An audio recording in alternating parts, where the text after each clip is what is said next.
The sun was just beginning to dip behind the rolling hills of Montecito, casting long golden shadows over manicured lawns and luxurious estates. It was the kind of evening that suggested calm, tranquility, and a serene sense of distance from the chaos of the world. But on this particular evening, behind the tall hedges and wrought iron gates of one of the most exclusive neighborhoods in California, a storm was quietly brewing, one that threatened to shake the very foundations of the British royal family. Princess Anne, the Queen's steadfast and no-nonsense daughter, had arrived in Montecito with a singular purpose: to confront Meghan Markle, a woman who had, in the eyes of many, walked a path of ambition so audacious it blurred the lines between loyalty, secrecy, and betrayal. Before we continue, please hit the like button, subscribe to the channel, and turn on the notification bell for updates. The rumors had been circulating for months. Whispers in the corridors of Buckingham Palace had grown louder, spreading through tabloids, gossip columns, and social media feeds at a speed that made the palace security nervous. Meghan Markle, the Duchess of Sussex, was said to have carried recording devices during private meetings, capturing intimate conversations with the royal family, conversations that were never meant to leave the walls of the palace. The question that now hung heavy in the air was not just whether these claims were true, but what would happen when they were confronted face to face, in a luxurious Californian enclave far from the formality of London's royal halls. What drove Princess Anne to take such extraordinary measures? Known as the Princess Royal, and had spent decades building a reputation as a woman of integrity, discipline, and unflinching honesty. She had never been one to tolerate disloyalty, nor had she ever hesitated to confront challenges head-on, no matter how uncomfortable or politically charged. In her eyes, the actions attributed to Meghan were more than a personal affront. They were a potential betrayal of the very institution that had defined Anne's life and shaped her sense of duty. The royal family was built on tradition, discretion, and trust, and any breach of those principles was not merely scandalous, it was dangerous. If the whispers were true, if Meghan had indeed used secret recordings as leverage for lucrative media deals with Netflix and Spotify, it was a transgression that could not be ignored. Montecito, a place usually associated with sunshine, beaches, and the discreet opulence of its celebrity residents, had become an unlikely stage for a confrontation that was both intensely personal and devastatingly public. The tension was palpable, even from a distance. Neighbors had noticed unusual activity. Discreet black SUVs pulling into driveways, security personnel moving with a sense of urgency, and a rare sighting of Princess Anne herself, stepping out of a car with a determined expression that betrayed no hesitation. She was a figure of authority, elegance, and experience, and she carried with her the weight of centuries of royal tradition and expectation. As the evening wore on, the atmosphere inside Meghan's Montecito residence mirrored the growing storm outside. The Duchess, who had cultivated a reputation as media-savvy, ambitious, and relentlessly strategic, had always been adept at controlling narratives, shaping public perception, and navigating the treacherous waters of fame and royalty. Yet in this moment, she faced a challenge unlike any she had encountered before: the piercing scrutiny of Princess Anne, a woman whose authority was not derived from the camera's lens or the public's opinion, but from decades of unwavering commitment to the crown. Meghan's carefully constructed image, polished in public appearances, interviews, and social media statements, now faced the sharp reality of a direct confrontation, and the stakes were extraordinarily high. The purpose of this video, and the reason you are watching, is to take you inside that very confrontation. Over the next several minutes, you will witness a narrative that combines elements of intrigue, betrayal, ambition, and familial tension in a way that has rarely been seen outside the gilded walls of Buckingham Palace. You will learn about the alleged secret recordings, how they were supposedly used to negotiate multi-million-dollar deals with Netflix and Spotify, and how these actions painted Meghan as someone who, in the eyes of Princess and in certain royal insiders, had crossed a line that should never have been approached. This is more than gossip. This is a glimpse into the complex interplay of power, trust, and ambition at the highest levels of one of the world's most storied families. But before we delve into the confrontation itself, it is important to understand the backdrop, the context in which this drama unfolded. Meghan Markle was not a stranger to controversy.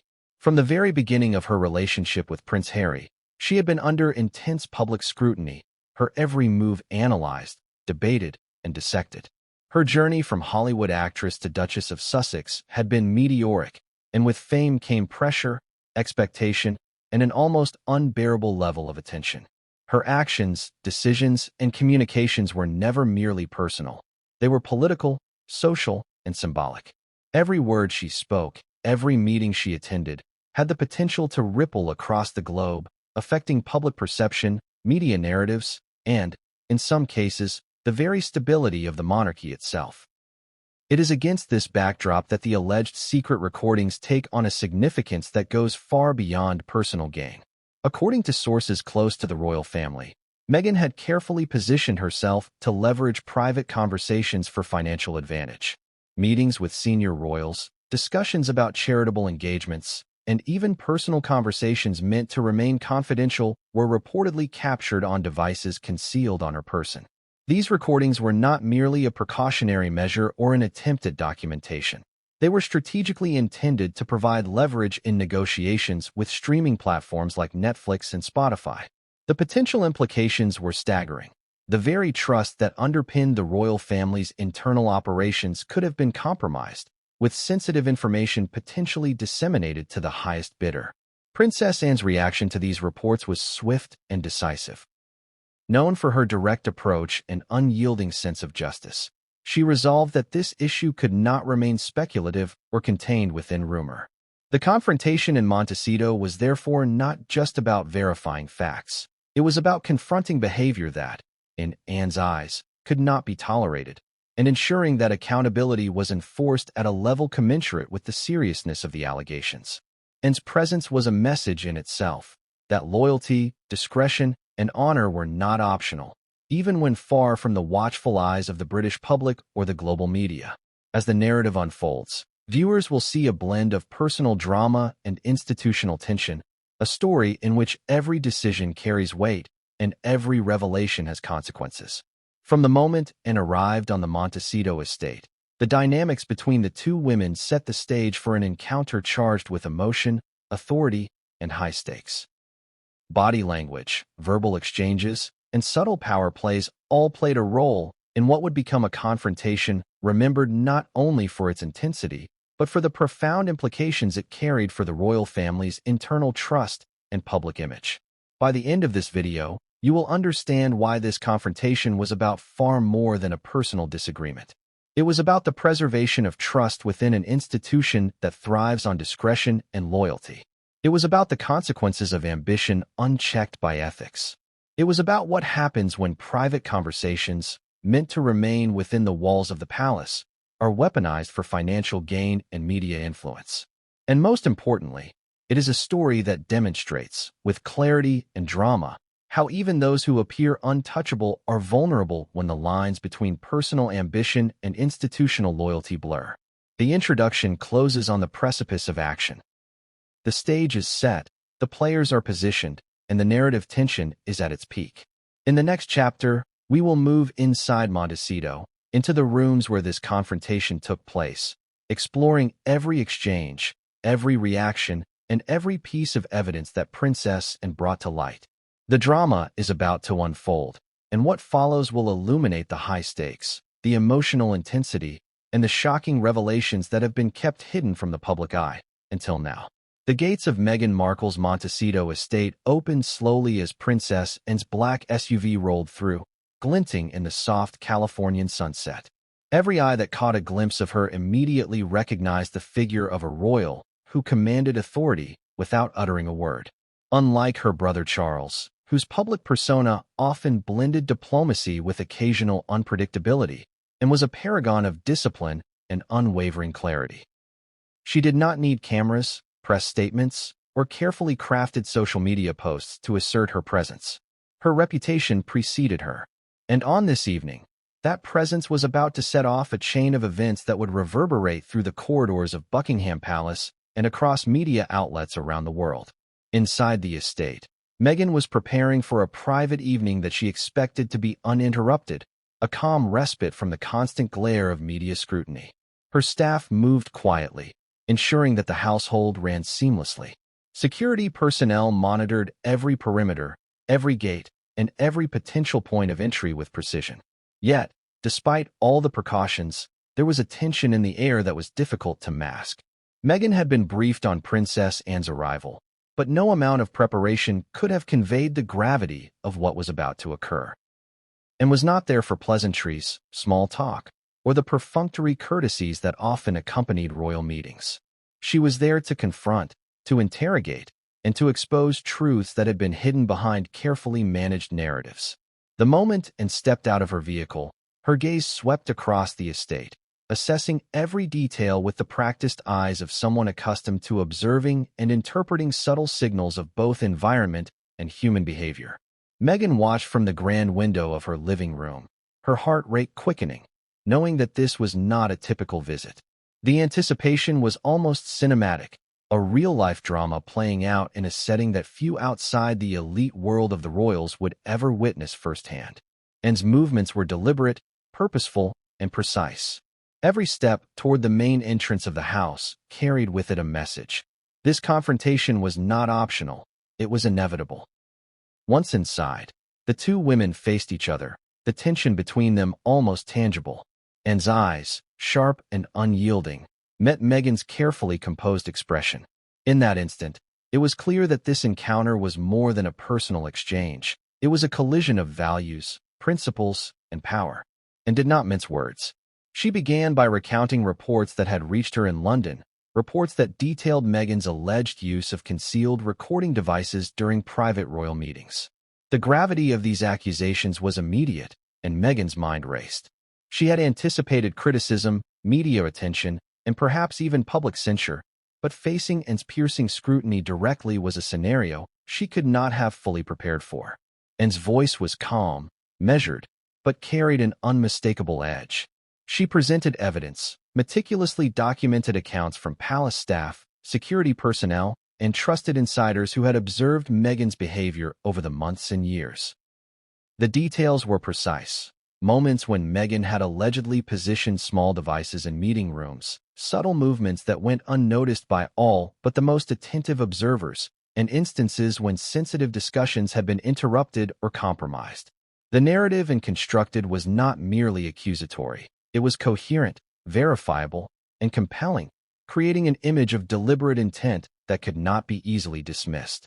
Meghan listened, her face carefully neutral, yet internally she was calculating, assessing the implications of each statement. She understood, better than anyone, the power of perception. Every word Anne spoke was likely to become a central talking point in media reports, social commentary, and public discourse. And, aware of this, strategically emphasized not only the alleged actions themselves, but also the consequences that followed. How these recordings had allegedly been leveraged to negotiate lucrative deals with Netflix and Spotify, deals that positioned Meghan in a light that many considered opportunistic, if not outright exploitative. The framing was clear. The acts were not mere oversights or precautionary measures. They were part of a deliberate strategy to convert private family moments into public and financial gain. The conversation escalated as Anne pressed further, asking pointed questions about specific incidents, exact timelines, and the motivations behind the alleged recordings. Meghan, ever media-savvy and experienced in managing crises, responded with a mixture of deflection, calculated ambiguity, and occasional direct rebuttals. Yet Anne remained unflinching, guiding the dialogue with a precision that left little room for ambiguity. She employed not only questions, but also pauses, body language, and carefully chosen phrasing to signal the seriousness of the situation, making it clear that there was a line that had been crossed, and the stakes were unprecedented. This confrontation, while intensely personal, also carried broader implications. Within the royal family, discretion, loyalty, and mutual respect are not mere formalities. They are the pillars that sustain the institution. Any breach, whether intentional or accidental, threatens not only individual relationships, but the integrity of the monarchy itself. And, as the Princess Royal, understood this implicitly. Her approach was not fueled by personal vendetta but by a sense of duty, an understanding that protecting the sanctity of family communications and royal confidentiality was paramount. Meghan, on the other hand, had built a brand that thrived on visibility, media engagement, and strategic self-promotion. The collision between these two approaches, duty versus self-interest, confidentiality versus exposure, was inevitable. During the conversation, and revealed more than just accusations. She presented what she claimed was physical proof. Screenshots, timestamps, and internal palace reports suggested a pattern of behavior that could not be easily ignored. The presentation was methodical, leaving Meghan with little room to maneuver. The evidence was contextualized not merely as anecdotal observations, but as part of a larger pattern that indicated strategic intent. Anne's delivery was authoritative, commanding respect and attention, compelling Meghan to acknowledge, at least implicitly, the seriousness of the claims. The atmosphere in the room was charged with a mixture of tension, urgency, and unspoken emotion. Meghan's staff observed from a distance, their expressions betraying both curiosity and concern. Security personnel remained vigilant, aware that this meeting, while private, had the potential to escalate quickly. In a rare moment of vulnerability, Meghan's expression faltered, a subtle shift that did not go unnoticed by Anne. That fleeting glimpse of uncertainty underscored the gravity of the confrontation. Even a figure as calculated and media-savvy as Meghan could not fully shield herself from the piercing scrutiny of a royal whose authority was rooted not in celebrity or public approval, but in decades of unwavering commitment and experience. As the confrontation continued, and articulated the broader consequences of the alleged actions. Beyond personal reputational damage, there were implications for trust, diplomacy, and public perception of the royal family. In Anne's eyes, what had occurred in Montecito was not merely a breach of etiquette or minor indiscretion. It was a fundamental challenge to the principles that govern the monarchy. The conversation moved from specific allegations to broader questions about loyalty, responsibility, and ethical boundaries, and framed the narrative in terms that emphasized accountability, making it clear that actions have consequences, particularly when those actions intersect with institutional integrity and familial trust. Despite the intensity, Anne maintained a composed demeanor, balancing firmness with measured professionalism. She was relentless but fair, asserting the facts as she understood them while giving Meghan the opportunity to respond. The exchange was not a theatrical showdown for public entertainment. It was a serious dialogue between two individuals representing vastly different approaches to power, influence, and responsibility. Anne's methodical questioning, combined with her authoritative presence, created a dynamic that left little room for misinterpretation or misrepresentation. By the end of the evening, the confrontation had reached a critical point. Meghan, facing a barrage of evidence, pointed questions, and the unyielding presence of Princess Anne, had no choice but to confront the allegations head-on. The outcome was not simply a matter of personal vindication or defeat. It was a reckoning with the consequences of choices made in pursuit of ambition, visibility, and media influence. The discussion in Montecito had revealed the tension between personal strategy and institutional loyalty, between public persona and private conduct, in a way that few outside the royal inner circle would ever witness. The Montecito confrontation marked the beginning of a new chapter in the ongoing narrative surrounding Meghan Markle. It was not merely a meeting. It was an event that crystallized questions of ethics, loyalty, and accountability. The exchange set the tone for subsequent developments, framing the discourse in a context that emphasized transparency, responsibility, and the serious implications of actions taken under the guise of media strategy and financial negotiation. Anne's intervention, precise and unrelenting, underscored a fundamental truth. In the world of royalty, private actions have public consequences, and no amount of celebrity or media savvy can fully shield one from the weight of accountability when the core values of an institution are at stake. The revelation of secret recordings sent shockwaves through Buckingham Palace and across the media landscape. While whispers about Meghan Markle's alleged use of recording devices had circulated for months, no one had concrete evidence, until Princess Anne confronted her in Montecito. The details were meticulous, undeniable, and devastating in their implications.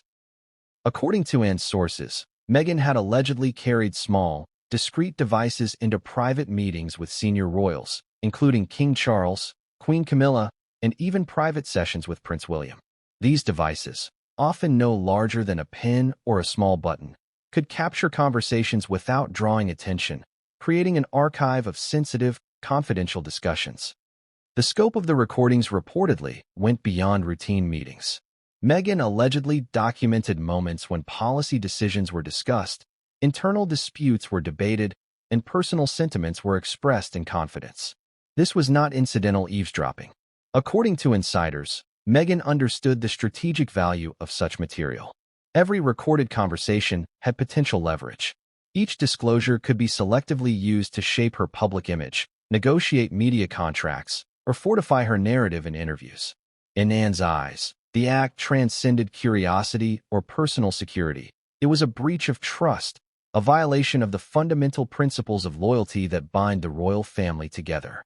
And presented evidence during the confrontation, screenshots of file transfers, timestamps correlating with meetings, and testimonies from staff who observed Meghan subtly positioning devices in discreet locations.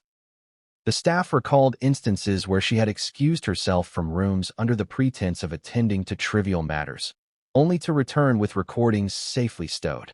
Palace security, who had initially overlooked these actions due to Meghan's careful and calculated approach, confirmed that certain devices had been detected later through internal audits and technical checks. The implication was chilling.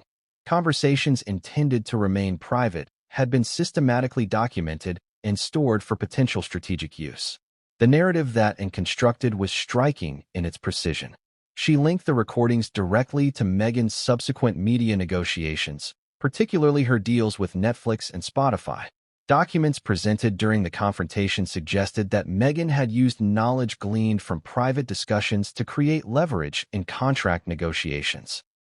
For example, details about family disputes, palace operations, or internal opinions of senior royals could be framed as exclusive insights for streaming platforms eager to access behind-the-scenes content.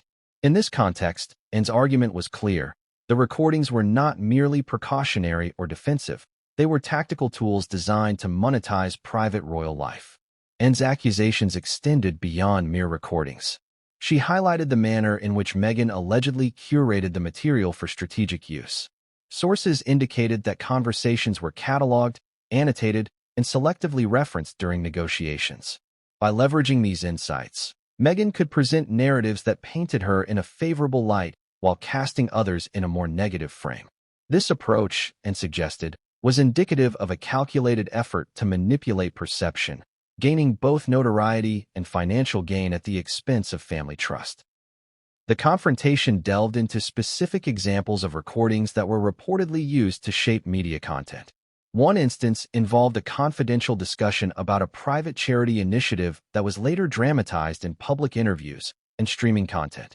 Another example involved internal disagreements over royal protocol, which were selectively disclosed to craft an image of discord and tension for public consumption, and emphasized that these actions not only violated personal trust, but also risked undermining the credibility and integrity of the monarchy itself. Royal aides corroborated Anne's claims, explaining that the recordings represented a breach of confidentiality agreements inherent to palace operations. While staff typically respect a member's privacy, the deliberate act of recording sensitive discussions for future leverage crossed a line. Many aides expressed a sense of betrayal, noting that these actions could have lasting repercussions on trust within the family. Confidentiality, they argued, is the backbone of royal communication. When that trust is broken, even familial bonds can fray.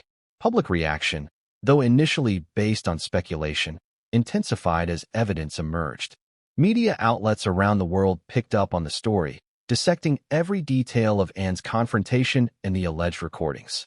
Experts in media law, ethics, and royal affairs weighed in, debating the legality, morality, and broader implications of such actions. Some argued that the recordings could constitute a form of betrayal, given that they were used to negotiate personal gain rather than for protection or security.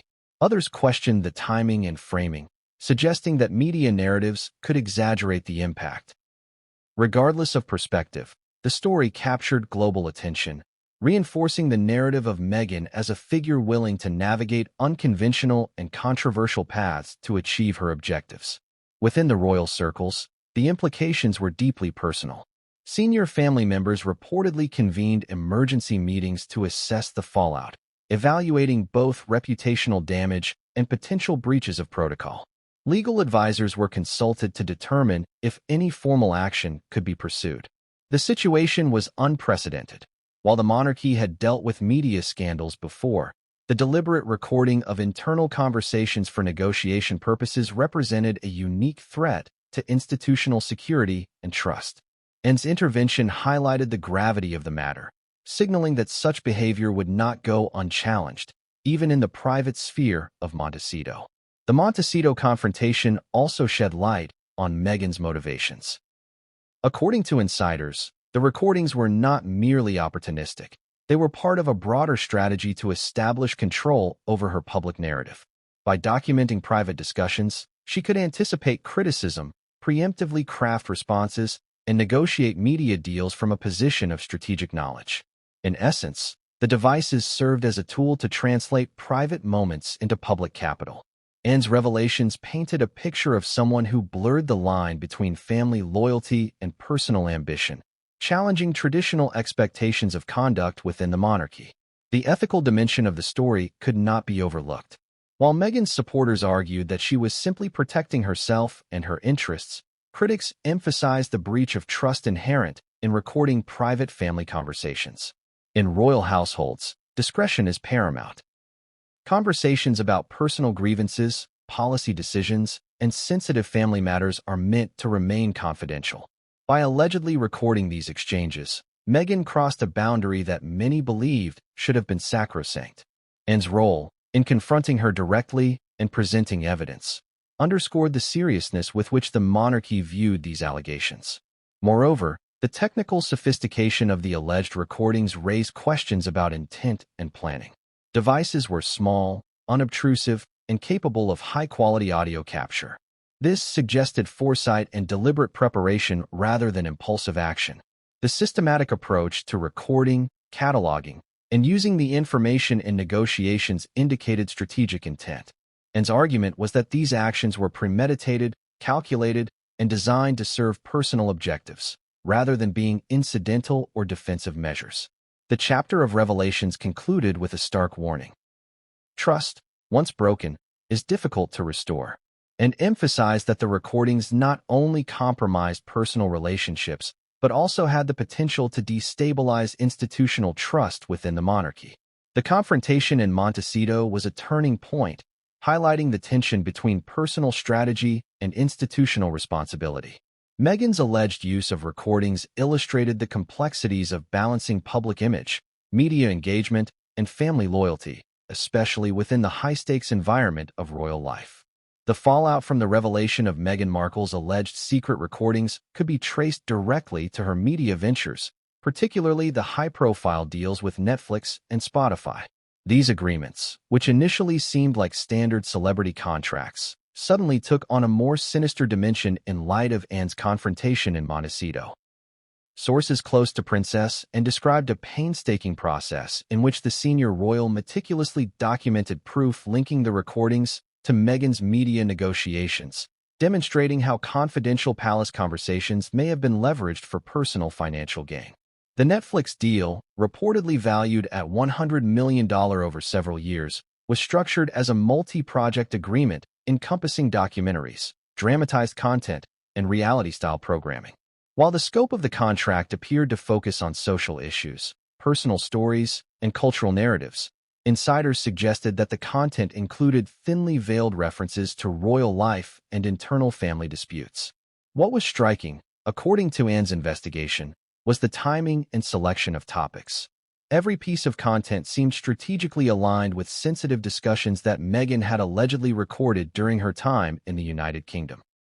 By capturing private moments, she was able to translate intimate knowledge into narratives that were both compelling for global audiences and highly profitable for herself. Spotify, on the other hand, offered an opportunity to monetize Meghan's voice directly through podcasts. The deal, reportedly worth tens of millions, was marketed as an effort to amplify underrepresented voices, explore social issues, and engage with prominent cultural figures. However, and sources indicated that the content strategy appeared to incorporate material drawn from confidential conversations, framed in ways that highlighted internal family tensions or controversial perspectives. The result was content that was both marketable and sensational, attracting attention not only for its quality, but for its proximity to royal drama, which the public found irresistible. Analysts examining the situation noted a clear pattern. Projects released after Meghan's departure from the UK consistently coincided with revelations, disputes, or media stories originating from information allegedly captured in her recordings. For example, documentary segments on monarchy challenges, family dynamics, or personal reflections of senior royals aligned suspiciously with private conversations that had previously taken place behind closed doors. While the agreements themselves were legal, the use of insider knowledge for personal gain raised ethical questions and caused tension within the royal household. And confrontation reportedly included detailed evidence, including timestamps, file logs, and correspondence showing how information from recordings was selectively shared with media partners. The documents suggested a calculated approach. Conversations were reviewed, curated, and presented in a manner that would maximize narrative impact while minimizing the risk of traceability back to Meghan. By controlling the flow of information, she could simultaneously shape public perception, bolster her personal brand, and secure lucrative contracts with global streaming platforms. Palace insiders described how the revelation left staff and family members stunned. Many felt betrayed, noting that confidential discussions had been weaponized. Meetings with senior aides revealed a growing concern over the broader implications. If private family conversations could be monetized in such a manner, the integrity of palace communications was at risk. And evidence demonstrated not only the recordings themselves, but also a strategic pattern that suggested foresight, meticulous planning, and an acute understanding of media leverage. Negotiations for both Netflix and Spotify, according to Anne's sources, included elements that hinted at her knowledge of internal royal affairs.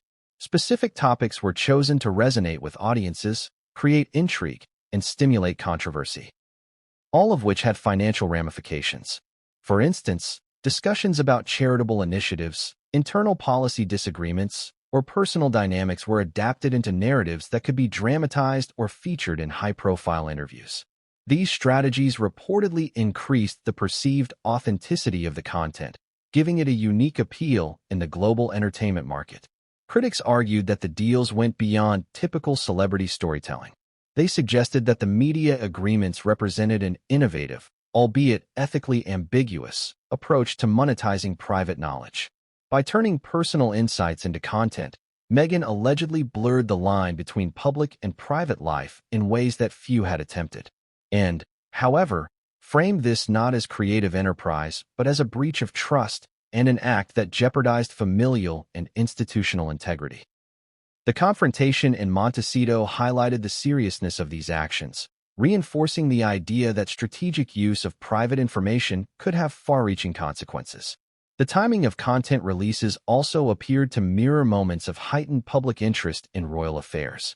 Analysts observed that documentaries, podcasts, and interviews were strategically launched in periods coinciding with palace events, anniversaries, or controversies.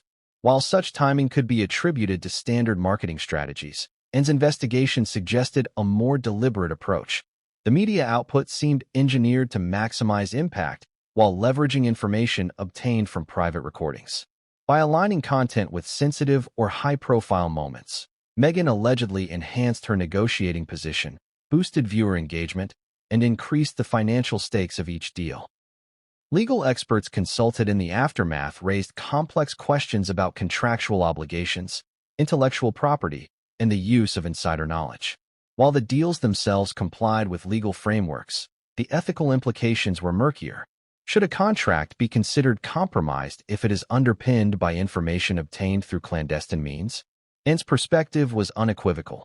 Regardless of legality, the use of private recordings for personal gain represented a fundamental betrayal of trust within the family and the institution. This breach, she argued, demanded accountability and public acknowledgement, which the Montecito confrontation sought to achieve. Insiders also reported that Meghan's approach to the deals was methodical. Negotiators from both Netflix and Spotify allegedly received curated proposals highlighting exclusive insights, dramatic potential, and audience engagement metrics. By demonstrating her access to sensitive information, Meghan could elevate the perceived value of her content, ensuring that both platforms were willing to commit substantial resources, and emphasized that this demonstrated a pattern of deliberate exploitation, leveraging privileged access for personal financial advantage. The confrontation also explored the personal ramifications for other family members. Senior royals expressed a sense of violation, noting that private moments intended to remain confidential had been transformed into public narratives. The psychological impact, as reported by palace aides, was significant. Individuals felt exposed, vulnerable, and betrayed. The combination of private recordings and subsequent media deals amplified the emotional strain, creating a climate of tension, distrust, and anxiety within the family unit. Anne's meticulous documentation of the Netflix and Spotify deals left no ambiguity. She presented a comprehensive case showing the connection between private recordings, selective disclosure, and lucrative contracts.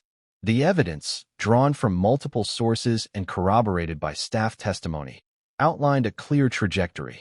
Confidential conversations were allegedly recorded, curated, and monetized, culminating in multi-million-dollar media agreements.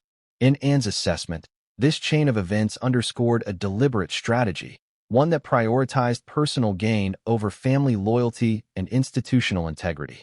The chapter concluded with a reflection on the broader implications for the monarchy. The alleged use of recordings in negotiating media deals challenged traditional norms of discretion, confidentiality, and trust. Anne's confrontation in Montecito served as both a warning and a declaration. Private family matters are not commodities, and attempts to exploit them for personal or financial benefit will meet with scrutiny and resistance. The Netflix and Spotify agreements, while legal, became emblematic of a deeper tension between personal ambition and the responsibilities inherent to royal life. The serene streets of Montecito, usually a haven for celebrities and the wealthy seeking privacy, became the unlikely backdrop for one of the most dramatic confrontations in recent royal history. On that fateful day, Princess Anne, known for her steely resolve and no-nonsense demeanor, arrived with purpose, leaving staff and onlookers stunned. Rumors had been circulating for months within palace circles and among loyal aides that Meghan Markle had been secretly recording private family conversations, and Princess Anne, ever vigilant about protecting the integrity of the royal family, had decided it was time to confront the situation directly. Witnesses report that Anne's arrival was quiet but deliberate. There were no flashing cameras, no fanfare, no public announcement. Instead, she approached Meghan's Montecito residence with the determination of a seasoned diplomat carrying the weight of an entire institution on her shoulders. Staff who were present described a tense atmosphere, noting that even the usually composed household personnel seemed uncertain about what would transpire. It was clear that Princess Anne was not there for pleasantries or polite conversation. She had a mission, and every movement suggested she was prepared for a confrontation that could have lasting repercussions. Inside the residence, Meghan was reportedly caught off guard. Sources claim that while Meghan had anticipated some form of communication from royal aides regarding the recordings, she did not expect a personal visit from and herself. The initial moments of the encounter were described as intensely charged. Anne, known for her sharp wit and direct approach, reportedly began by presenting evidence. Carefully compiled documents, time-stamped logs, and corroborated staff testimonies, demonstrating Meghan's alleged use of hidden recording devices. These devices, Princess Anne alleged, had captured confidential conversations and private family discussions intended to remain behind palace walls. The tension in the room reportedly escalated as Anne methodically laid out the consequences of such actions. She recounted the Netflix and Spotify deals, illustrating how recordings had allegedly been used to inform content decisions, create narratives around royal life, and negotiate multi-million-dollar contracts. Each point was meticulously detailed, leaving Meghan with little room to deflect or deny. Observers noted that Anne's delivery was calm but authoritative, blending facts, timing, and moral gravity in a way that left the confrontation unmistakably serious. According to palace insiders, Meghan attempted to respond, employing a combination of surprise, defensiveness, and strategic rhetoric. She reportedly argued that her media ventures were legal, that the content produced was public-facing, and that her intent was to highlight causes and issues she cared about, rather than exploit private family matters. However, Princess Anne was undeterred. Drawing on her extensive knowledge of both royal protocol and the expectations of confidentiality, she challenged Meghan's framing, emphasizing that legality alone did not excuse breaches of trust. In Anne's view, the sanctity of private family dialogue was paramount, and the use of that dialogue for personal profit, regardless of contractual agreements, constituted a profound violation. One of the most striking elements of the confrontation, according to those present, was the moral clarity with which Anne presented her case. She reportedly drew contrasts between Meghan's alleged actions and the responsibilities inherent to royal life, emphasizing the unspoken social contract that binds the family together and the institution to the public, and allegedly stressed that trust, loyalty, and discretion were not optional virtues. They were the very foundations upon which the monarchy operated. By violating these principles, Meghan, according to Anne, had endangered not only family relationships but also public confidence in the royal institution. The discussion reportedly grew more intense as Anne addressed the potential long-term ramifications. She outlined scenarios in which sensitive information, if released to the media or included in creative content, could have significant diplomatic, legal, and reputational consequences. Sources described Anne's tone as both measured and unyielding, mixing factual clarity with a sense of moral urgency. Staff and witnesses indicated that the conversation had reached a point where mere dialogue was insufficient, and sought acknowledgement, accountability, and, most importantly, an understanding of the severity of the alleged breaches. Throughout the confrontation, Princess Anne reportedly maintained a commanding presence, one that contrasted sharply with Meghan's more reactive stance. While Meghan sought to navigate the discussion with a combination of charm, deflection, and negotiation tactics, and remained grounded, emphasizing facts over emotion, precedent over persuasion. Observers noted that this dynamic highlighted a broader theme: the clash between institutional responsibility and individual ambition. And, representing the continuity and integrity of the monarchy, stood firm against what she perceived as calculated maneuvers designed to benefit Meghan personally. Perhaps the most revealing aspect of the Montecito confrontation was Anne's ability to present incontrovertible evidence without resorting to sensationalism or theatrics. The documentation included detailed logs of alleged recording devices, timelines correlating conversations to content releases, and verified testimonies from staff who had observed Meghan handling or concealing devices. By organizing the material in a systematic, verifiable manner, and left little room for ambiguity. This approach not only reinforced the seriousness of the accusations, but also underscored the meticulous planning and foresight Anne had applied in preparing for the encounter. Sources further indicate that Anne emphasized the ethical dimensions of the situation, framing the alleged recordings as a betrayal not just of the family, but of public trust. She reportedly spoke about the delicate balance between royal privacy and public accountability, noting that while royals operate in a highly scrutinized environment, there remains a baseline expectation that private family discussions are protected from exploitation. By recording these conversations and allegedly using them for financial gain, Meghan, Anne suggested, had undermined the very principles she claimed to value publicly. As the confrontation progressed, it is reported that Anne outlined specific steps expected in response. These included the cessation of any further recordings, transparency regarding past content decisions influenced by private conversations, and a formal acknowledgement of the potential breach of trust. The atmosphere, according to eyewitness accounts, was tense but not chaotic. There was no shouting, no physical confrontation, only a rigidly structured dialogue that combined authority, evidence, and ethical reasoning.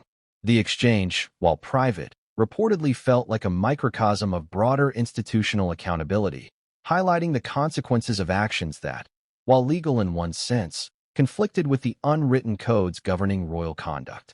Staff present during the meeting described Meghan as visibly unsettled, noting that Anne's presentation of detailed evidence, combined with her calm authority, created a psychological impact. Observers noted subtle gestures, shifts in posture, a slight hesitation in responses, and moments of silence that suggested Meghan was processing the weight of the confrontation. While it is unclear how fully Meghan admitted to the alleged actions, sources emphasize that Anne's primary goal was not public embarrassment, but the immediate safeguarding of trust and the establishment of a clear moral boundary. The Montecito encounter reportedly concluded with and reiterating the stakes involved. She emphasized that any continuation of behavior perceived as exploitative could result in further actions, including public disclosure, legal consultation, and internal palace measures. While the confrontation was private, its implications rippled outward, highlighting tensions between personal ambition, media influence, and the responsibilities inherent to royal life. Observers described Anne's exit as purposeful but measured, leaving behind an atmosphere charged with reflection, accountability, and unresolved questions about the path forward. In the aftermath, the confrontation has become a focal point in discussions about Meghan Markle's media strategy, the ethics of recording private family conversations, and the broader implications for royal protocol. Anne's role, according to insiders, underscores her commitment to protecting the monarchy's integrity, even in circumstances fraught with personal and public complexity. The Montecito meeting has been characterized as a pivotal moment, one in which the principles of trust, loyalty, and discretion were asserted, documented, and defended in the face of perceived exploitation. Through this confrontation, Princess Anne reportedly established not just a personal boundary with Meghan, but a broader institutional precedent. The meeting emphasized that actions perceived as undermining trust would meet with direct and decisive engagement. It also highlighted the tension between private life and public persona, demonstrating how media ventures, while financially lucrative, can create ethical dilemmas and strain familial relationships. The Montecito encounter, by all accounts, exemplified a rigorous, principled response to an unprecedented situation, balancing evidence, moral authority, and strategic foresight in a way that few could emulate. The confrontation in Montecito was not a spontaneous act. Princess Anne did not arrive unprepared. She came armed with meticulously gathered evidence, designed to clearly illustrate what many within the palace had long feared: Meghan Markle's alleged secret recordings of private royal conversations. The collection of evidence, according to insiders, was not just haphazard documentation. It was a comprehensive compilation demonstrating timelines, technological methods, and the correlation between conversations and subsequent media ventures. Sources close to the royal household described the evidence as extensive and detailed, and reportedly began by presenting a timeline spanning several months that pinpointed key private meetings, informal discussions, and high-level strategic conversations within the palace. Each entry was paired with a corresponding piece of media content that had emerged after those meetings, ranging from subtle social media mentions to highly publicized Netflix and Spotify projects. The implication was clear: confidential family dialogues had been accessed, recorded, and then leveraged in external ventures. The timeline was described as precise, cross-referenced with staff observations and digital metadata, creating a compelling chain of causation that was difficult to dispute. In addition to the timeline, and reportedly presented physical and digital evidence of the recording devices themselves. Staff testimonies and surveillance logs were included to show instances in which Meghan had allegedly carried small, concealable devices into meetings. These devices, sources claim, were sophisticated enough to capture high-quality audio without detection.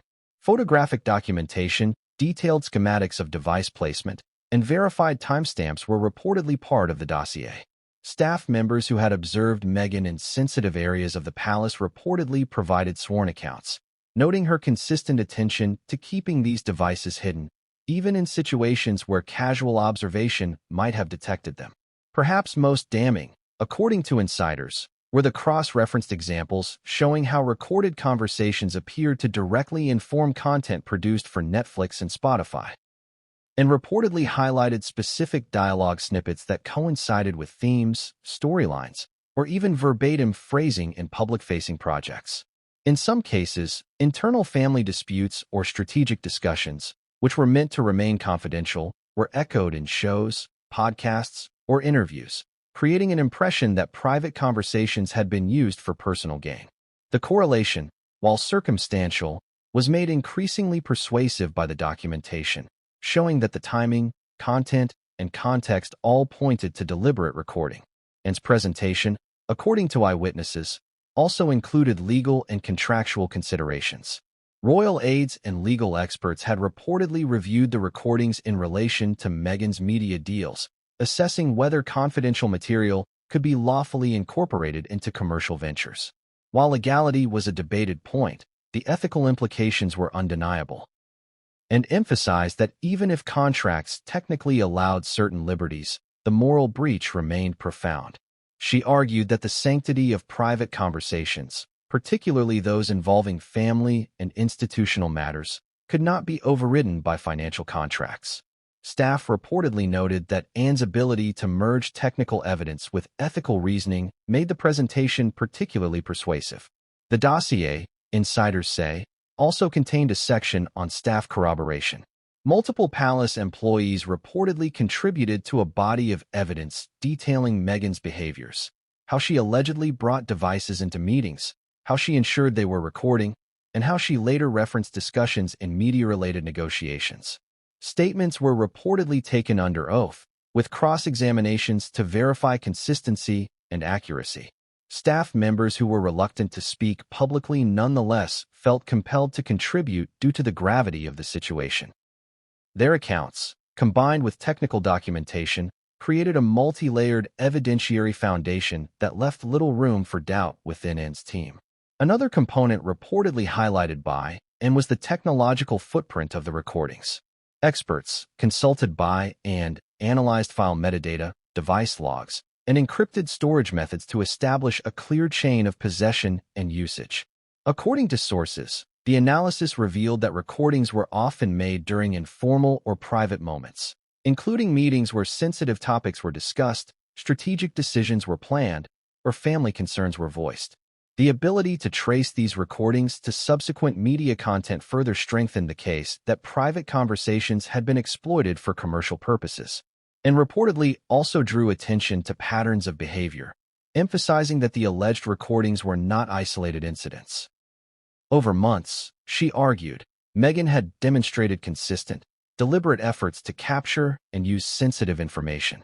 This included subtle behavioral cues, positioning herself near certain individuals, ensuring device placement in strategic locations, and referencing information in media negotiations that she could only have obtained from private discussions.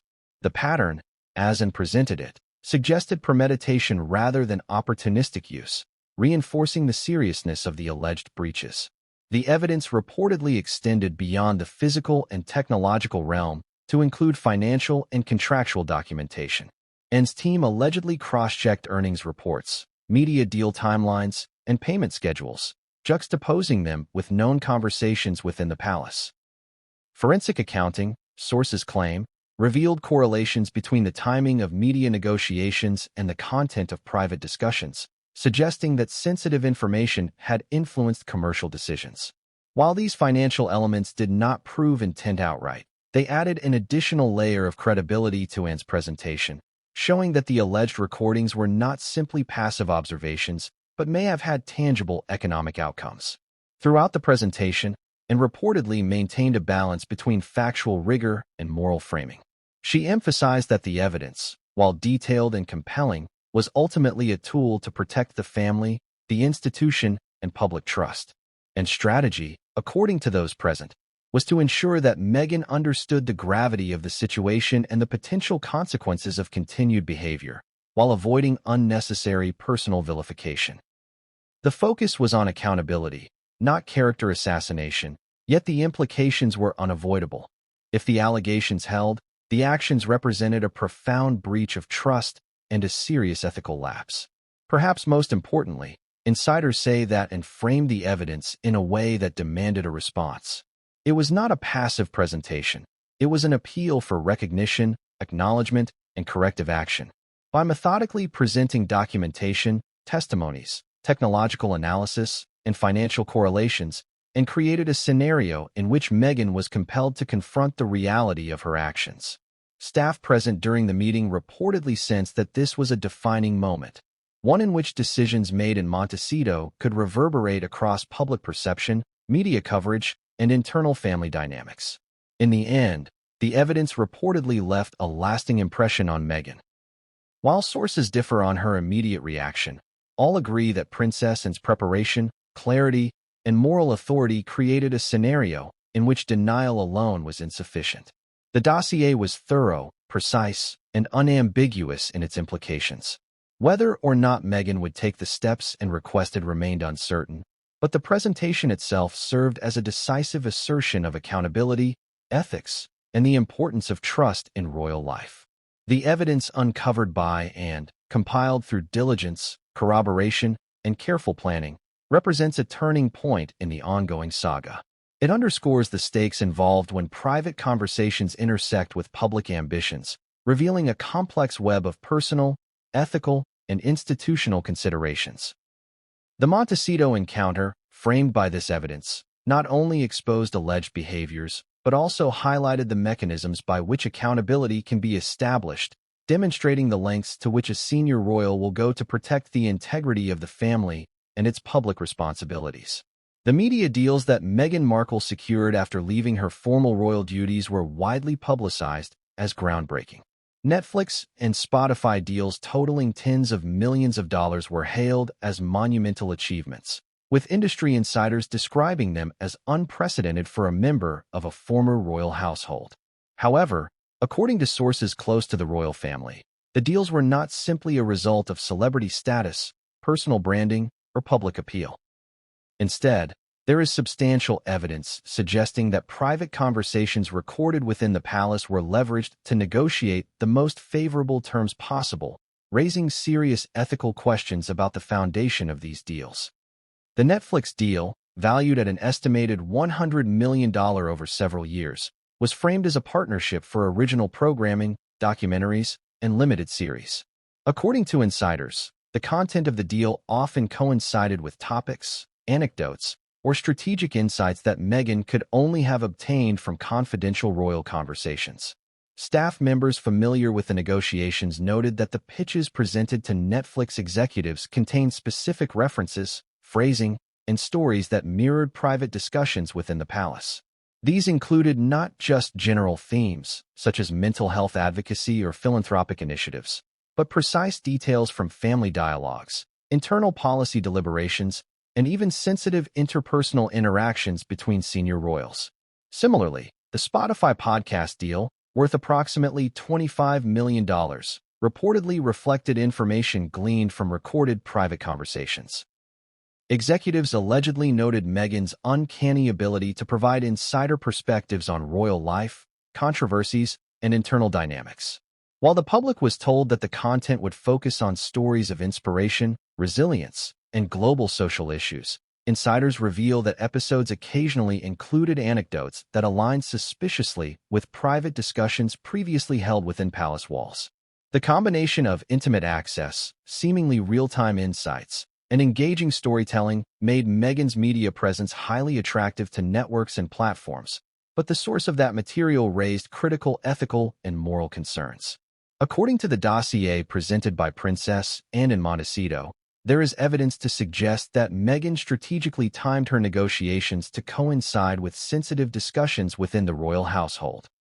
Internal sources reportedly tracked specific meetings in which future programming ideas, philanthropic goals, or personal reflections were shared. Within weeks, proposals for media content would emerge that mirrored those conversations almost verbatim. This created a pattern in which recorded information was directly applied to maximize contract value, strengthen negotiating leverage, and enhance public appeal.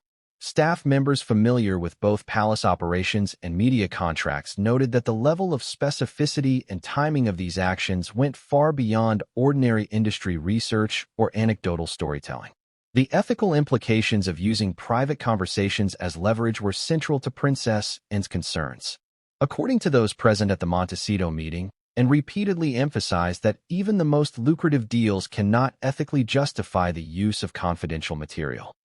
The recording and subsequent monetization of private family discussions, she argued, represented not just a personal betrayal, but a potential breach of trust that could undermine the integrity of the monarchy itself. While contracts may allow creative freedom or personal storytelling, the deliberate capture and use of sensitive material crosses a moral line, raising questions about loyalty, discretion, and responsibility. Financial analysts who reviewed portions of the media agreements reportedly noted the exceptional terms granted to Meghan. Clauses allowing creative control, first-look options, and extensive distribution rights were reportedly far above industry norms, particularly for content tied to a single personality. Experts suggested that the ability to offer insider knowledge, essentially secret stories from within the royal household, may have provided unparalleled leverage in negotiations. While this is speculative in the absence of direct evidence of intent, Princess Anne's dossier aimed to draw clear correlations between private access and contractual outcomes, presenting a persuasive argument that the recordings played a significant role in shaping the deals. The process of using recorded conversations for negotiation was reportedly methodical. According to palace insiders, Meghan would identify key meetings, particularly those involving strategy, governance, or personal reflections. She would ensure that recording devices were discreetly positioned to capture conversations, sometimes in moments of casual conversation where confidentiality was assumed. After securing the recordings, she would later reference ideas, anecdotes, or even specific language in media pitches, ensuring that executives receive content with unique authority and insider detail.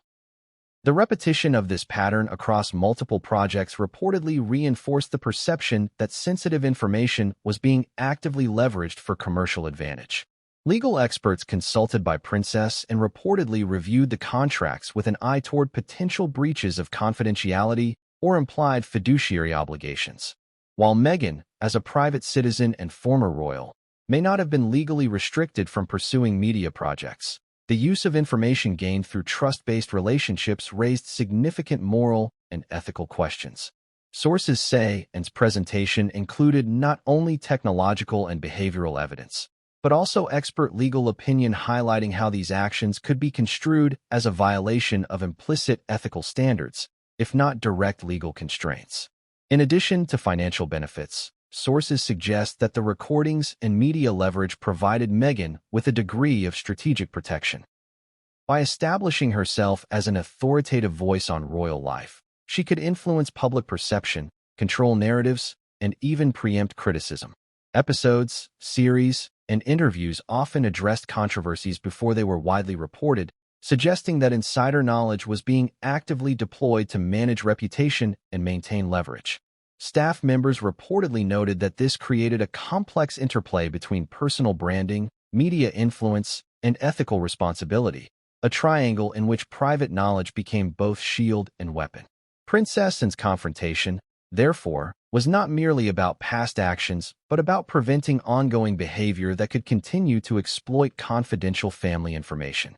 According to witnesses, and framed the discussion around the long-term consequences, loss of trust, potential damage to the monarchy's reputation, and the erosion of internal cohesion. She emphasized that the deals themselves, while financially impressive, could not justify actions that compromised ethical standards or familial bonds. The seriousness of the evidence and the clarity of her argument left little room for ambiguity regarding the potential fallout if the practices continued unchecked. Finally, the Montecito meeting highlighted the broader implications for the royal institution. The use of recordings for commercial gain, when tied to highly visible deals, risked creating a precedent that could destabilize relationships, erode confidentiality, and invite scrutiny from media, legal experts, and the public. And reportedly underscored that the contracts, lucrative as they were, did not exist in isolation. They intersected with questions of trust, loyalty, and moral responsibility. The message was clear.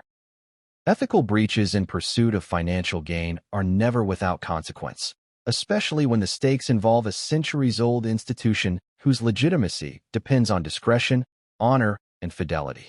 In sum, the Netflix and Spotify deals, when viewed through the lens of the evidence and presented, reveal a pattern in which private conversations may have been exploited for commercial and strategic advantage. From timing negotiations to leveraging insider knowledge, the dossiers compiled in Montecito painted a compelling narrative: financial success achieved at the potential expense of trust and integrity. The confrontation was not merely about documenting past behavior. It was a call to recognize the gravity of ethical responsibility, the importance of trust within the family, and the limits of personal gain when measured against the expectations of loyalty and honor. The news of Princess Anne's confrontation with Meghan Markle in Montecito sent ripples throughout the royal family, stirring a mix of shock, concern, and, in some quarters, quiet vindication. Within Buckingham Palace, aides and senior advisors were reportedly taken aback not only by the audacity of the meeting, but also by the weight of the evidence and presented. Sources indicate that the dossier contained in-depth documentation of Meghan's alleged recordings, timelines correlating private conversations to media pitches, and even expert legal analyses on the potential ethical ramifications. For some members of the family, the revelations confirmed suspicions they had long held but were unable to confront directly, while for others, the confrontation marked a dramatic escalation in a conflict that had quietly simmered for years. Prince William, according to insiders, had a particularly strong reaction. Historically protective of the family's public image and acutely aware of the monarchy's delicate balance in the media, William reportedly expressed a mix of frustration and disbelief. While he had previously voiced concerns over media coverage and the portrayal of royal family members, the notion that confidential family discussions had potentially been monetized for Netflix and Spotify deals was a revelation that demanded serious attention. Sources close to him describe long hours of consultation with palace advisors, reviewing legal opinions and examining the contracts in question, all while weighing the potential fallout from public disclosure of these allegations. The gravity of the situation was such that even those accustomed to royal discretion reportedly felt a rare sense of urgency and unease. Prince Harry's reaction, on the other hand, was reportedly complex and layered with conflicting emotions. Initially, his response was described as defensive, as he had publicly championed Meghan's media endeavors and portrayed their joint projects as positive platforms for advocacy and storytelling. According to insiders, hearing that private conversations may have been recorded and utilized for personal gain elicited surprise, disbelief, and, in some cases, anger. Yet, sources suggest there was also an undercurrent of resignation, as Harry seemed to recognize the potential credibility of Anne's evidence and the risk that public exposure could have lasting implications for his personal and professional reputation. The tension between loyalty to his wife and the responsibility to uphold family integrity reportedly created a situation rife with emotional complexity, one that required careful navigation to avoid further escalation. Other members of the family, including King Charles and Queen Camilla, were reportedly informed through discreet channels prior to any public knowledge of the confrontation. Their responses, according to palace sources, were marked by a mixture of disappointment, concern, and cautious calculation. For the monarch, the ethical implications of recorded private conversations being used for commercial gain were not simply a matter of protocol. They were tied directly to the monarchy's credibility and public trust. Charles reportedly convened private meetings with senior aides to assess both the evidence presented and the potential steps needed to contain reputational damage. While maintaining discretion, he is said to have expressed deep unease over the possibility that the very foundation of trust within the family had been compromised, highlighting the intersection between personal relationships and institutional responsibility. Princess Beatrice and Princess Eugenie, while more peripheral in palace decision-making, reportedly also reacted with shock and concern. According to sources, the younger royals were struck by the brazenness of the alleged actions and the potential precedent they set for internal family dynamics. For them, the confrontation underscored not only the personal stakes, but also the broader implications for all family members in terms of privacy, loyalty, and the potential for internal disputes to spill into the public domain. Their response was reportedly characterized by a desire to understand the evidence fully, a need to align themselves with family values, and, in private discussions, a determination to avoid repeating such breaches in their own lives or careers. Palace staff, both current and former, also played a significant role in the reactions. For years, aides had expressed concern about media leaks, private conversations being referenced in public statements, and what they described as an erosion of trust within the household.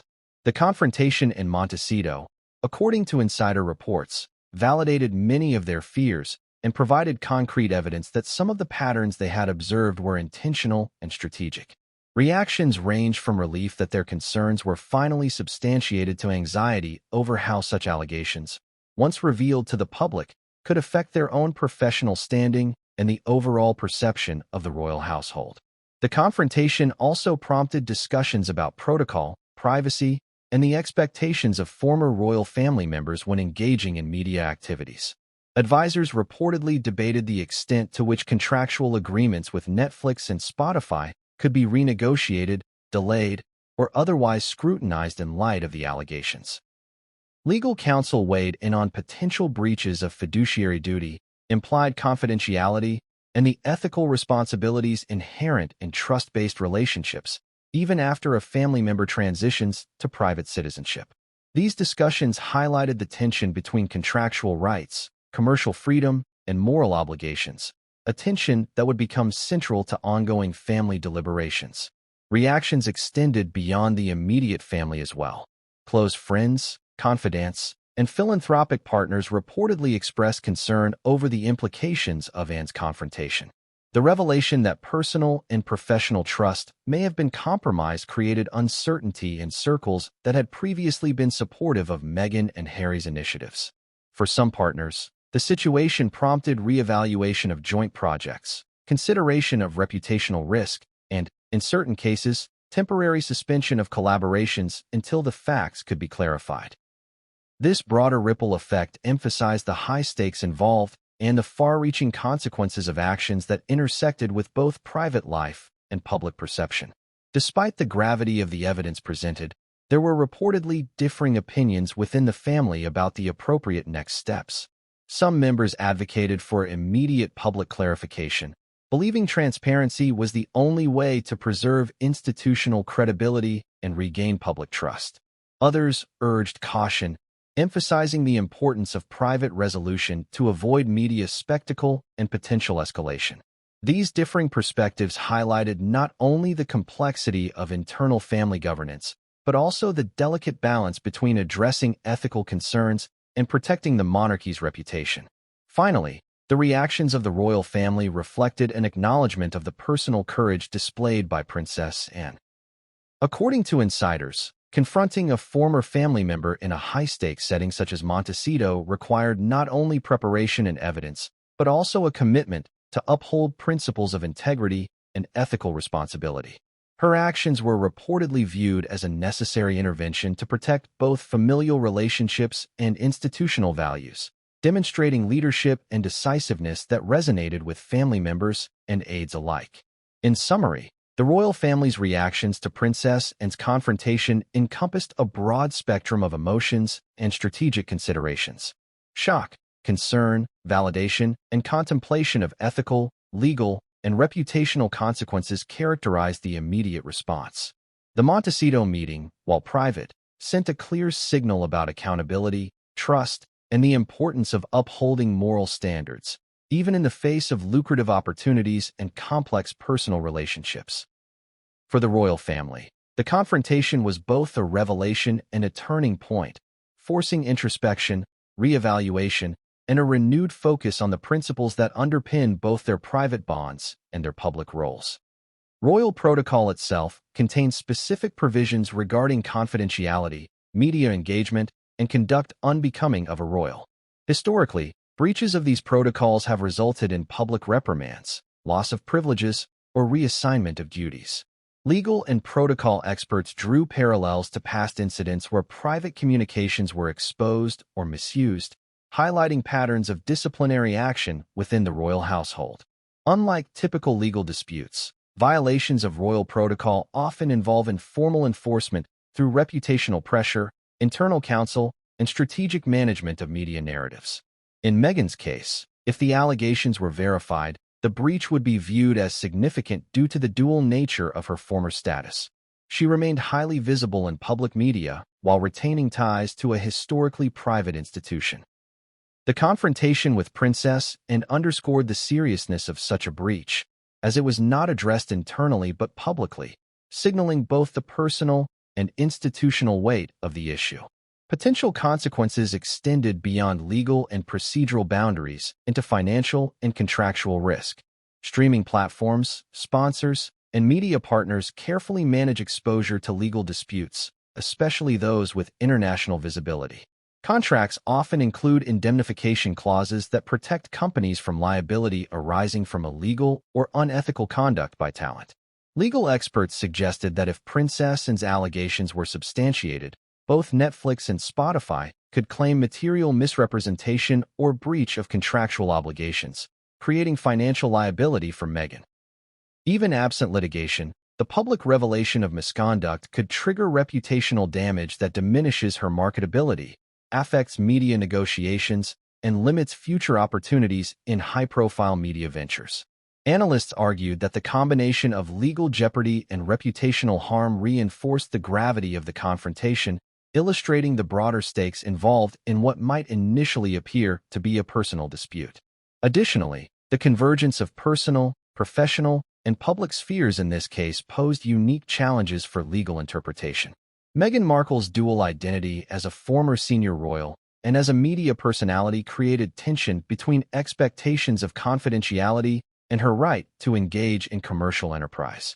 Legal scholars highlighted that balancing personal autonomy with institutional loyalty is particularly challenging in high-profile families, where public scrutiny amplifies consequences. Discussions of fiduciary duty, misappropriation of confidential information, and ethical obligations underscored the complexity of determining legal liability. Even nuanced actions, such as subtle documentation or indirect reference to private discussions, could carry outsized consequences given the high visibility and sensitivity of the content in question. Finally, Princess Anne's direct confrontation in Montecito served as both a symbolic and practical intervention.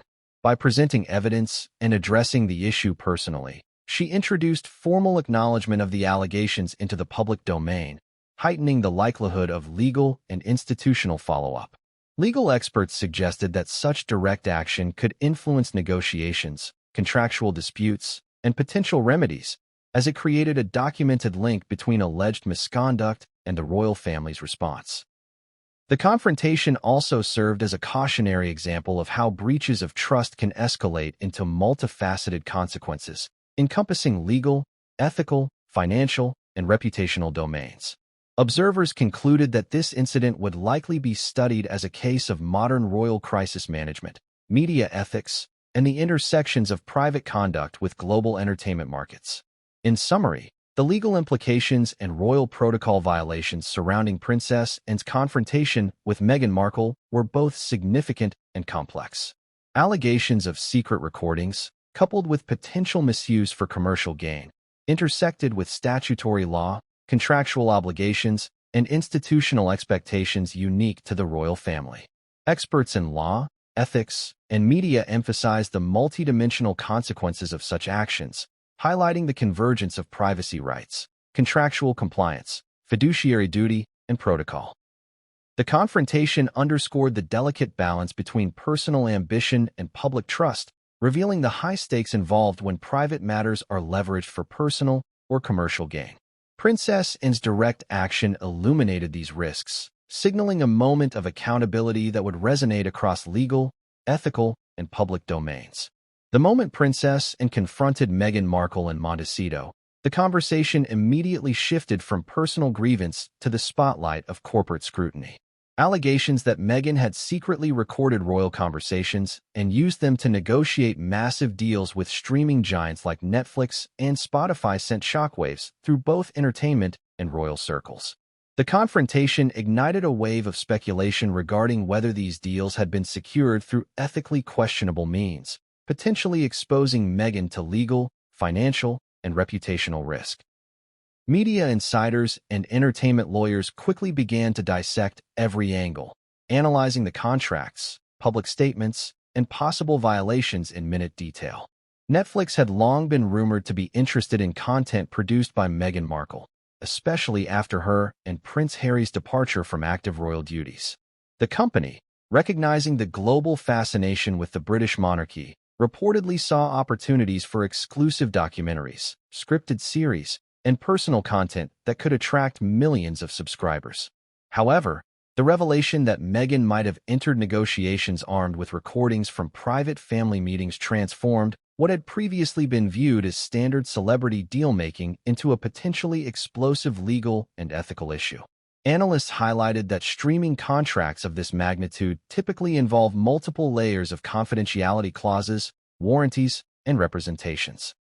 If content is acquired or leveraged using information obtained surreptitiously, both the talent and the platform can face serious consequences, including contract termination, financial penalties, or litigation.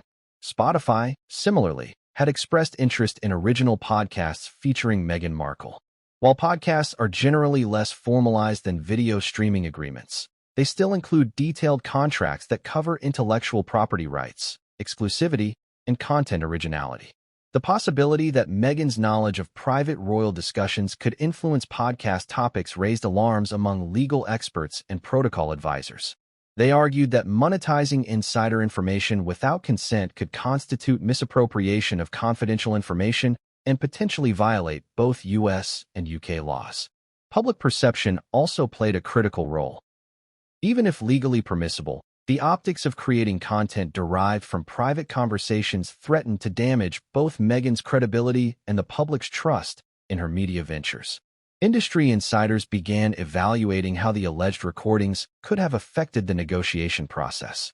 With proprietary knowledge of palace dynamics, internal family disputes, or undisclosed events, Meghan would theoretically have had a significant advantage in pitching content that appeared exclusive, sensational, or highly revealing. This raised questions about fair dealing, a principle embedded in entertainment contracts designed to ensure transparency and good faith. Experts emphasize that leveraging undisclosed information to secure a commercial advantage, especially in high-profile deals, is considered a serious breach of ethical norms and can lead to disputes, arbitrations, or lawsuits. Corporate counsel and entertainment lawyers immediately started speculating whether Netflix or Spotify could claim misrepresentation or undue advantage if such allegations were proven true. Financially, the stakes were enormous. Reports suggested that Netflix's deal with Meghan and Harry was valued at $100 million over several years, while Spotify's podcast arrangement added millions more to the couple's revenue stream. If these deals were partially predicated on insider knowledge or confidential recordings, platforms could pursue remedies to recover payments, enforce contractual breaches, or renegotiate terms. Analysts compared this situation to previous high-profile cases in which celebrities or public figures faced backlash for monetizing confidential information, pointing out that streaming services are particularly sensitive to potential reputational damage. Corporate risk management teams likely initiated internal reviews to determine exposure, considering both the potential for lawsuits and the public relations fallout. Beyond legal and financial ramifications, public perception was rapidly becoming a major factor. Streaming companies depend on the trust of their audiences, and revelations that content may have been sourced from unauthorized recordings could erode that trust. Social media exploded with commentary on whether Meghan had overstepped ethical boundaries, with debates about privacy, accountability, and the responsibilities of public figures dominating discussions. Brand consultants and media strategists emphasized that even unverified allegations could influence subscriber behavior, sponsor engagement, and the broader market value of content produced by Netflix and Spotify. The intersection of celebrity, royalty, and media enterprise had created a perfect storm in which perception often carried as much weight as legal reality. The scrutiny extended to the internal mechanisms of the deals themselves. Netflix, for example, employs detailed vetting processes for creators and projects, including background checks, content audits, and legal reviews. If the company failed to identify potential ethical or legal issues in advance, it could face secondary repercussions, ranging from internal accountability measures to external criticism. Spotify, while more flexible in its approach, is similarly cautious when high-profile figures are involved. Executives likely examined whether proper disclosures were made and whether any contractual clauses regarding ethical conduct were breached. Analysts speculated that internal communications between corporate counsel and senior executives may have included frank discussions about risk, potential exposure, and strategies for mitigating public backlash. Another dimension of scrutiny revolved around the creative output itself. Legal and media experts questioned whether content produced from or influenced by unauthorized recordings could be published, streamed, or marketed without further ethical and legal complications. Intellectual property rights, copyright claims, and potential privacy violations were all under examination. This included a hypothetical analysis of whether the recordings could be edited, dramatized, or referenced in ways that might exacerbate legal liability. The situation presented a rare convergence of entertainment law, privacy law, and royal protocol, forcing companies, lawyers, and media strategists to navigate an uncharted territory that combined global public interest with high-stakes financial stakes. Moreover, the timing of Princess Anne's confrontation added an additional layer of complexity. By raising the issue publicly, and effectively forced both Meghan and the streaming platforms into a heightened state of scrutiny. Public acknowledgement of the allegations meant that platforms could no longer treat the issue as a private contractual matter. They were now subject to public opinion, media investigation, and potential regulatory attention. Legal analysts noted that this could accelerate internal audits, contract reviews, and risk assessments, as companies sought to protect themselves from both financial and reputational damage. The Montecito confrontation thus had implications far beyond personal conflict. It reshaped the commercial landscape surrounding the deals and forced all parties to reconsider their strategies. Corporate insiders also speculated on the potential renegotiation of contracts. In cases where ethical questions or alleged misrepresentation arise, platforms often seek to restructure deals, enforce performance clauses, or demand additional guarantees.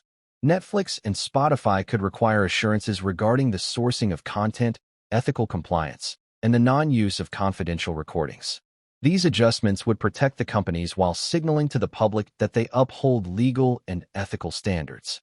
Negotiators, legal teams, and executives would likely weigh the benefits of continuing partnerships against the risks posed by the allegations, creating a delicate balancing act between profit, content exclusivity, and corporate integrity. In parallel, public relations strategies became a critical consideration. Both Meghan and the streaming platforms had to manage narratives carefully to avoid reputational fallout. The streaming giants, in particular, had to reassure subscribers, shareholders, and the media that content acquisition processes remained ethical and legally compliant. The use of strategic communications, media statements, and social media engagement became central to controlling the perception of the controversy. Public relations experts highlighted that transparency, measured messaging, and adherence to ethical norms would be key to mitigating the impact on brand value and audience trust. Ultimately, the scrutiny over Netflix and Spotify deals illustrated how modern celebrity transactions intersect with legal, ethical, and public domains. The Montecito confrontation highlighted the potential consequences when private information is allegedly leveraged for commercial gain, demonstrating the complex responsibilities that come with fame, influence, and proximity to historical institutions like the British monarchy. Analysts concluded that the outcomes of these investigations would have far-reaching implications, not only for Meghan Markle and Prince Harry, but also for the broader media industry, streaming platforms, and the expectations placed on public figures engaged in high-profile commercial ventures. In conclusion, the alleged use of secret recordings to secure multi-million-dollar streaming deals thrust Meghan Markle into a complex web of legal, ethical, and reputational challenges. The confrontation with Princess Anne acted as a catalyst, bringing these issues into public awareness and compelling both entertainment companies and legal authorities to examine the legitimacy, ethics, and compliance of these high-profile deals. With the intersection of royal confidentiality, media contracts, and public perception, the situation represented one of the most intricate modern cases of celebrity commerce intertwined with institutional scrutiny. The unfolding investigation promised to be a defining moment in how streaming platforms, public figures, and global audiences navigate the delicate balance between content creation and ethical responsibility. The confrontation between Princess Anne and Meghan Markle in Montecito quickly transcended a private family dispute and became a global media spectacle. Within hours, news outlets across the world began reporting on the shocking revelations, each headline amplifying the drama and raising questions about ethics, loyalty, and legality. Tabloids, mainstream media, and digital news platforms alike struggled to keep pace with the flood of information, speculation, and leaked commentary. Social media erupted with opinions, memes, and debates, turning the event into one of the most viral stories involving the British royal family in recent memory. Every tweet, post, and headline seemed to escalate the intensity, leaving audiences captivated and divided in their reactions. Breaking news segments focused on the alleged recordings Meghan had secretly taken from private royal meetings. Anchors debated whether these actions constituted a betrayal of trust, a serious legal infraction, or merely a strategic move to secure lucrative streaming deals. Analysts dissected the implications, often referencing prior incidents in which high-profile individuals used insider information to their advantage. Headlines ranged from accusatory, claiming that Meghan had sold out the monarchy for cash, to more nuanced commentary, exploring the pressures and opportunities that come with being a global public figure. Each outlet framed the story differently, contributing to a multifaceted narrative that kept viewers engaged and polarized. Social media amplified the intensity of public reaction. Platforms like Twitter, Instagram, and TikTok became battlegrounds for supporters and critics alike. Hashtags related to Meghan and Princess and trended worldwide, while influencers and commentators dissected every known detail of the Montecito confrontation. Some users expressed outrage, framing Meghan as opportunistic and untrustworthy, while others defended her actions as savvy negotiation tactics in a highly competitive media landscape. Comment sections, live streams, and viral video clips further fueled the conversation, creating a real-time feedback loop in which public opinion evolved rapidly. Engagement metrics skyrocketed as audiences eagerly shared interpretations, screenshots, and insider commentary, often turning speculation into a spectacle in its own right. Traditional media also played a pivotal role in shaping public perception. Newspapers and television channels provided in-depth coverage of the event, often relying on unnamed sources within the royal household or legal and entertainment experts to provide context. Stories examined the potential breach of trust, legal ramifications, and ethical concerns associated with the alleged recordings.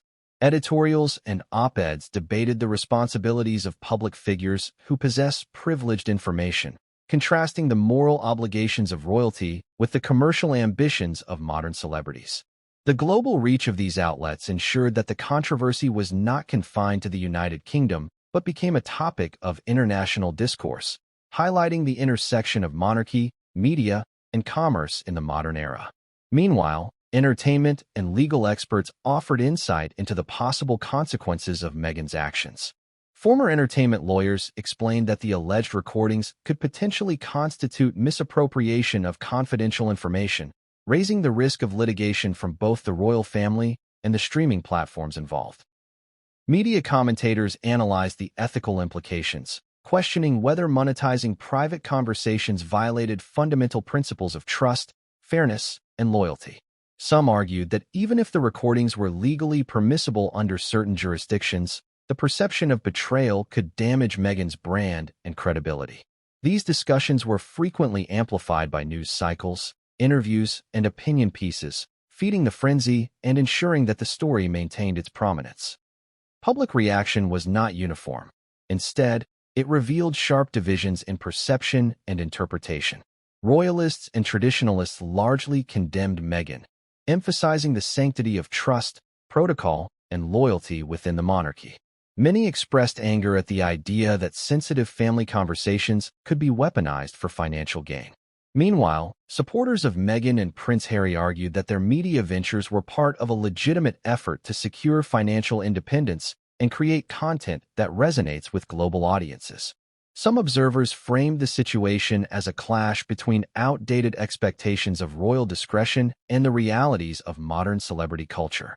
This polarization fueled endless debates, turning news coverage into a mirror reflecting broader societal tensions around trust, ethics, and the influence of money. International media outlets contributed a broader perspective on the unfolding controversy. American, European, and Asian publications examined the implications for cross-border media rights, streaming contracts, and global public perception. The story became a case study in the challenges of navigating confidentiality, personal brand, and corporate partnerships across jurisdictions. Coverage included interviews with international legal scholars, media analysts, and former royal advisors, each providing unique insight into how such actions might affect both the individuals involved and the institutions they represent. The global attention highlighted the universal fascination with royalty, celebrity, and scandal, demonstrating that the repercussions of personal disputes could extend far beyond national boundaries. The narrative was further intensified by leaked details about Netflix and Spotify negotiations. Entertainment news outlets revealed contract figures, estimated royalties, and project plans, framing the alleged recordings as a potential leverage tool in these multi-million-dollar deals. Analysts explored the business side, explaining how exclusive content, high-profile personalities, and behind-the-scenes insights drive viewership and revenue. They speculated that the streaming platforms may have knowingly or unknowingly benefited from privileged information, raising complex questions about corporate responsibility and oversight. Each revelation sparked additional debate, keeping the story at the forefront of media attention and maintaining audience engagement across multiple platforms. Social commentary quickly emerged, analyzing not only the specifics of the confrontation but also broader implications for celebrity culture, media ethics, and the public's appetite for scandal. Opinion pieces debated whether society's fascination with royal secrets encourages morally ambiguous behavior, and whether the commercialization of private information is an inevitable consequence of fame in the digital age. Psychologists, sociologists, and media theorists contributed to the discussion, highlighting the ways in which power, attention, and commercial opportunity intersect to create high-stakes environments where ethical boundaries can become blurred. The public's reaction, in turn, reflected these tensions as viewers navigated their own feelings of curiosity, outrage, or admiration. The media frenzy also had immediate consequences for the royal family. Internal communications, staff advisories, and official statements had to be carefully coordinated to manage both public perception and institutional reputation. The palace faced the challenge of addressing the allegations without escalating the situation or compromising confidentiality. Advisors weighed the potential risks of silence against the benefits of transparency, balancing the need to protect sensitive information with the imperative to maintain public trust. Statements issued by representatives emphasized decorum, professionalism, and measured responses, underscoring the delicate balance between crisis management and media engagement in the age of 24-hour news cycles. Public opinion polls and social media analytics began to provide real-time feedback on how the story was resonating with audiences. Metrics indicated spikes in engagement, sentiment shifts, and demographic patterns, offering insight into which narratives were gaining traction. The data suggested that while some segments of the audience were primarily concerned with legal or ethical issues, others were captivated by the personal drama and the perceived human side of the story. This multi-layered reaction reinforced the importance of narrative framing, demonstrating how storytelling, selective information, and media presentation shape perception and influence public discourse. Amid the chaos, experts warned of potential long-term implications. The controversy surrounding Meghan's alleged recordings and subsequent media deals could influence future interactions between celebrities and institutions, shaping contract negotiations, content development, and corporate risk assessment. It could also set precedents for how private information is treated in high-profile contexts, potentially affecting not only Meghan and Harry, but other public figures and media entities navigating similar challenges. The convergence of royal intrigue, media spectacle, and commercial enterprise created a scenario that was unprecedented in scope, complexity, and public engagement. As the world continued to follow every development, The story exemplified the power of media in amplifying personal disputes into global phenomena.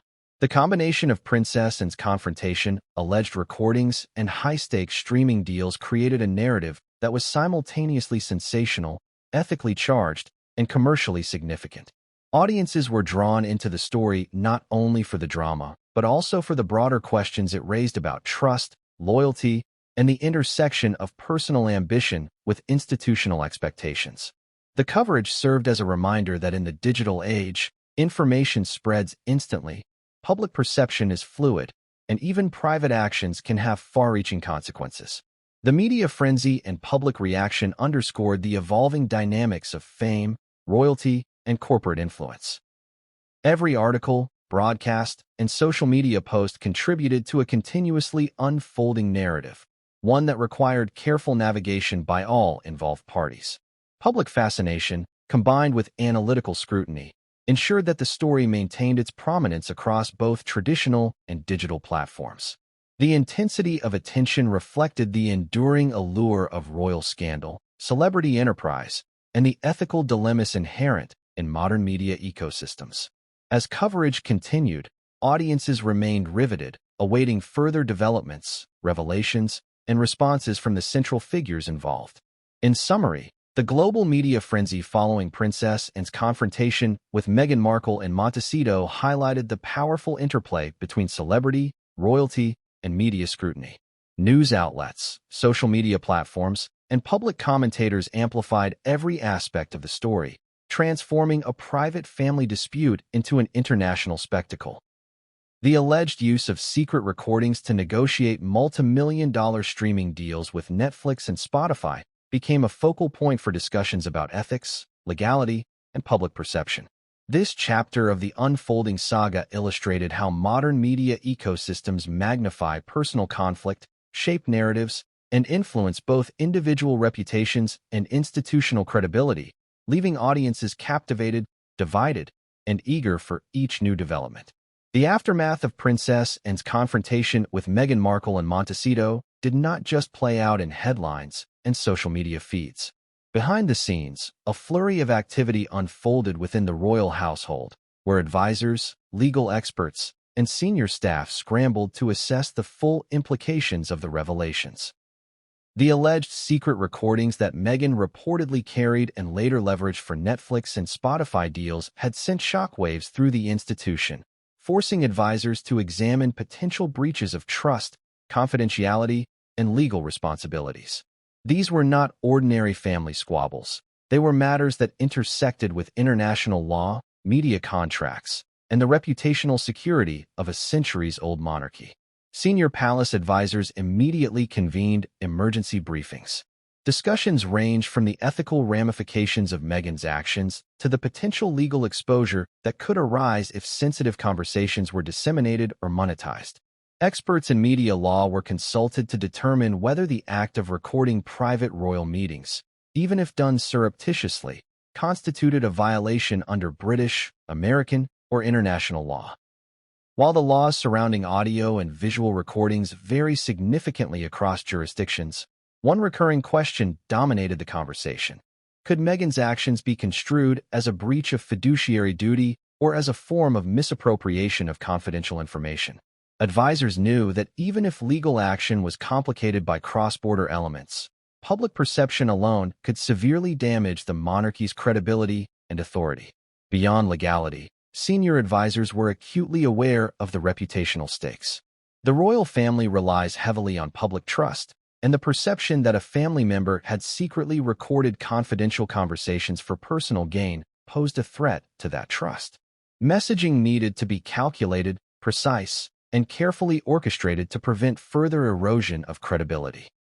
Internal communications emphasized discretion, urging staff to avoid commenting publicly while preparing for the possibility that media outlets would continue to push the story aggressively. At the same time, advisors anticipated that Meghan's high-profile streaming deals would be scrutinized, with critics questioning whether the content she produced was built on private, perhaps privileged, knowledge of royal operations. Legal teams began drafting multiple contingency plans, Among their top priorities was evaluating the potential for civil litigation against Meghan in the United States, where she currently resided, and understanding the enforceability of British confidentiality laws abroad. Lawyers reviewed streaming contracts, intellectual property rights, and potential defamation claims, examining whether the disclosure of internal communications could constitute an actionable offense. There were also discussions about possible preemptive legal strategies, including cease and desist letters to streaming platforms or negotiations to mitigate the release of material that might contain sensitive information. Every possible scenario had to be considered, from full-blown court battles to quiet settlements that preserved discretion and minimized media exposure. Legal implications were further complicated by the international dimension of Meghan's deals. Netflix and Spotify operate across borders, and contracts often include arbitration clauses, intellectual property protections, and non-disclosure agreements. Legal experts explored whether these agreements might provide an avenue to contest the use of any recorded material that originated from confidential royal meetings. Some argued that the platforms may have unknowingly benefited from the recordings, raising the question of corporate liability. Others contended that contractual obligations on Meghan's part could be sufficient grounds for negotiations or litigation if the recordings were deemed proprietary or confidential. Advisors understood that any misstep could lead not only to legal ramifications, but also to further reputational damage. Royal advisors were not working in isolation. Communications teams were tasked with managing public perception, ensuring that any statements released to the media reflected careful framing. Strategic messaging was crucial. It had to address concerns without fueling additional speculation or providing Meghan with further publicity. Officials emphasized the importance of balancing transparency with discretion, recognizing that the monarchy's response would be scrutinized for tone, content, and consistency. Public relations experts advised a multi-pronged approach that combined measured public statements, controlled internal communication, and behind-the-scenes legal action to prevent escalation while maintaining authority and credibility. Compounding the issue was the complex interplay between legal risk and family dynamics. Princess Anne's confrontation had brought these allegations into sharp relief, leaving advisors to navigate the sensitive intersection of familial relationships, public scrutiny, and institutional integrity. The royal household faced the challenge of protecting its members while simultaneously safeguarding its traditions and reputation. Advisors noted that even private mediation would require careful oversight, as any leaks could exacerbate the crisis. Discussions included potential interventions by senior members of the family, the possibility of mediated settlements, and the strategic timing of public statements to mitigate the fallout. Another layer of complexity involved the cross-cultural and media-driven context of Meghan's alleged actions. As an American public figure with high visibility in global media, she operated under a different set of expectations and pressures than traditional royals. Advisors considered how American legal standards around privacy and recording intersected with British royal protocol. They also analyzed the likely reaction of international audiences, particularly given the existing narratives about Meghan and Prince Harry's departure from the UK and their pursuit of media ventures. Every potential outcome, from lawsuits to public rebukes, was considered against the backdrop of a media environment where perception often mattered as much as reality. Discussions extended to potential internal policy changes. Advisors explored stricter controls over access to confidential meetings, limitations on recording devices, and enhanced vetting procedures for staff interactions with media. They also debated whether more formalized contracts or agreements could be implemented to prevent future breaches, balancing the need for security with the practical realities of personal freedom and professional obligations. These measures were aimed at protecting both the family and the institution while addressing the vulnerabilities exposed by the Montecito confrontation and Meghan's alleged actions. Beyond immediate legal and procedural concerns, the situation prompted reflection on broader institutional implications. Senior advisors recognized that the crisis could serve as a case study for the challenges of integrating modern celebrity culture with centuries-old traditions. The convergence of media entrepreneurship, global visibility, and personal ambition created unprecedented pressures that tested the resilience of royal protocols. Experts noted that the monarchy's handling of the situation would likely influence public expectations, media coverage, and internal governance practices for years to come. Lessons learned from the confrontation and its aftermath could shape strategies for managing both current and future generations of royals navigating similar challenges. The stakes were heightened by the potential for international scrutiny. Legal and media experts highlighted that any publicized litigation could attract attention from governments, regulatory agencies, and watchdog organizations. The case also carried potential diplomatic implications, given the monarchy's symbolic role in representing the United Kingdom abroad. Advisors were keenly aware that missteps in legal strategy, messaging, or negotiations could ripple far beyond the immediate parties involved, impacting relationships with media partners, international audiences, and even political actors who closely monitor royal affairs. In practical terms, royal advisors coordinated with both UK-based legal counsel and American legal experts to map a path forward. They developed a tiered strategy that included immediate protective measures, midterm negotiation plans with media entities, and longer-term reforms to prevent similar incidents. Each decision required careful consideration of legal precedent, public perception, and internal cohesion. Advisors balanced the urgency of action against the need for measured, strategic decision-making, fully aware that each move could be dissected in the press and scrutinized by the public for signs of weakness or indecision. The legal implications of Meghan's alleged recordings extended beyond the question of ownership or confidentiality. Advisors considered whether the act of recording private conversations could trigger statutory violations under data protection laws, privacy legislation, or even anti-surveillance statutes. Analysts explored how the recordings might be classified as proprietary content, intellectual property, or trade secrets, depending on their nature and context. Legal counsel examined historical precedents, cross-jurisdictional challenges, and the likelihood of successful claims in both civil and criminal courts. Every nuance mattered, as the outcomes would set potential precedents for future interactions between public figures, media corporations, and institutional stakeholders. Ultimately, the chapter of legal and advisory action highlighted the enormous complexity of the Montecito confrontation. It revealed how a single event, a private family dispute made public, could trigger intricate legal, ethical, and procedural challenges with far-reaching consequences. Advisors navigated a maze of international law, media contracts, and reputational risk, all while managing internal family dynamics and public scrutiny. Their work underscored the fragile balance between personal freedom and institutional responsibility, demonstrating that even centuries-old institutions must adapt rapidly to a world where privacy, media, and commerce intersect in unprecedented ways. By the end of this initial phase, it was clear that the implications of Princess Anne's confrontation with Meghan Markle extended far beyond the moment itself. Legal teams were actively preparing for potential litigation, advisors were devising long-term policy changes, and communications specialists were crafting strategies to shape public perception. The unfolding situation represented a high-stakes intersection of law, ethics, media, and family, creating a scenario in which every action or inaction could carry significant consequences for all parties involved. In this intricate web of relationships, contracts, and public opinion, the royal household faced one of the most challenging and consequential tests in its modern history.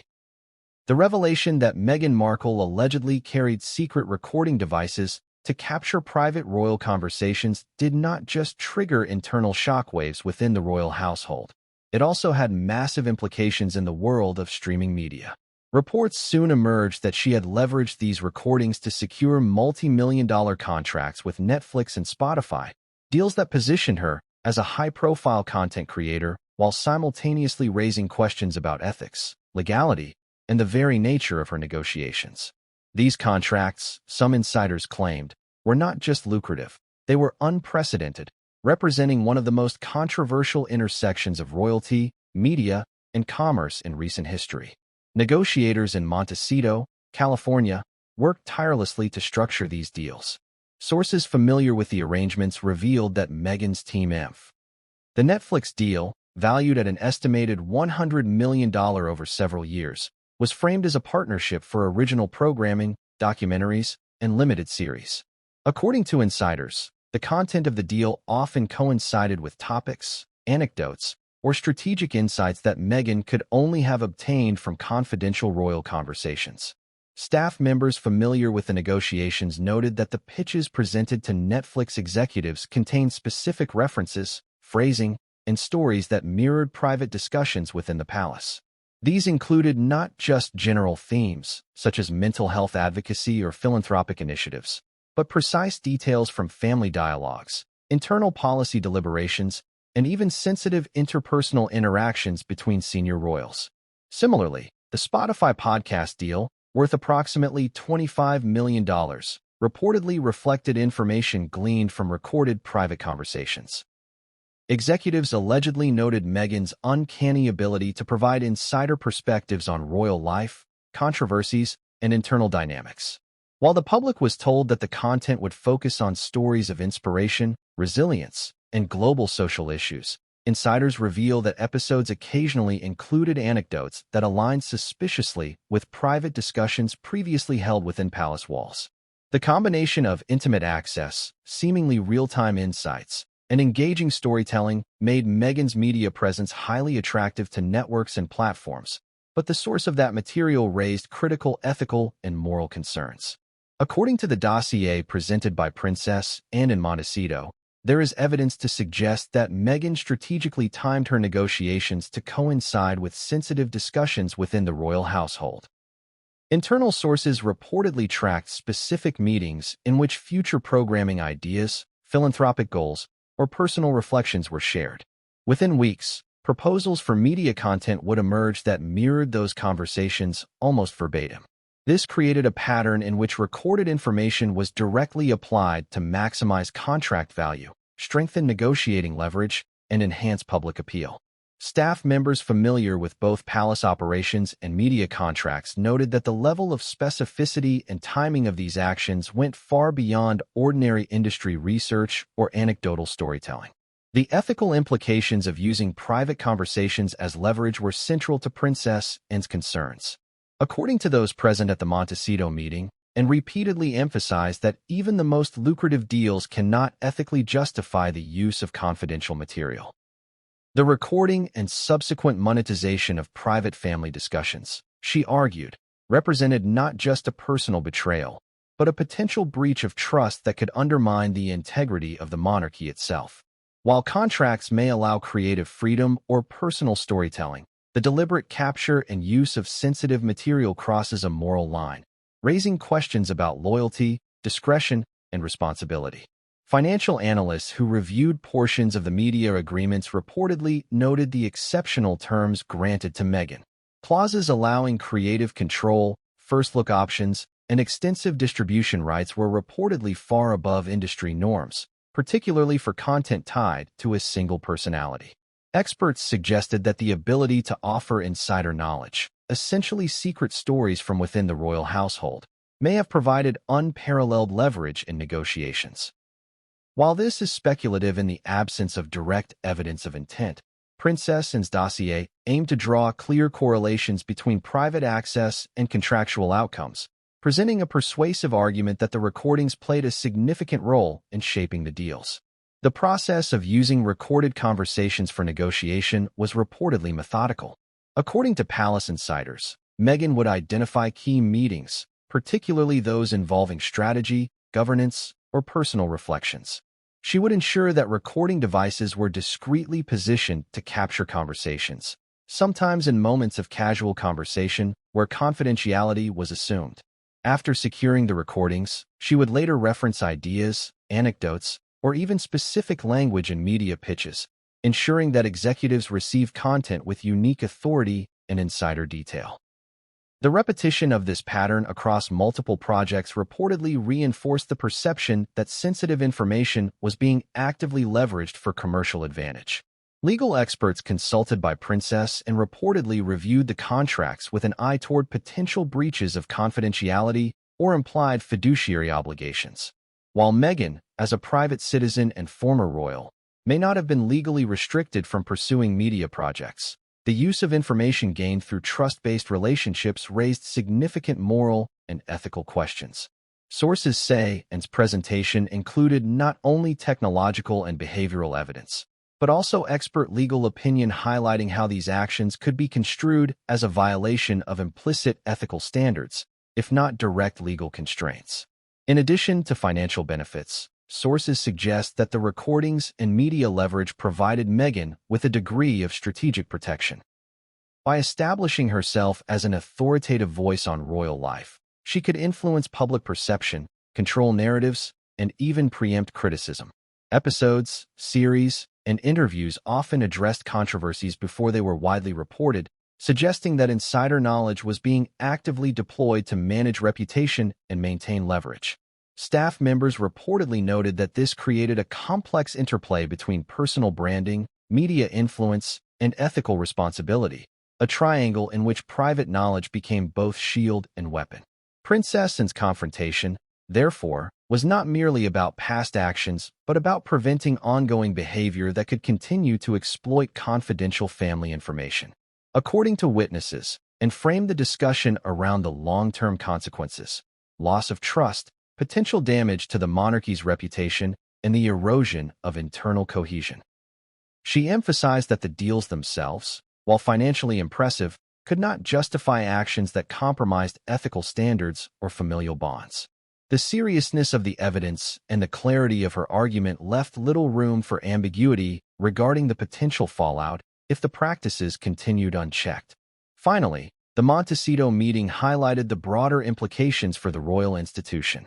The use of recordings for commercial gain, when tied to highly visible deals, risked creating a precedent that could destabilize relationships, erode confidentiality, and invite scrutiny from media, legal experts, and the public, and reportedly underscored that the contracts, lucrative as they were, did not exist in isolation.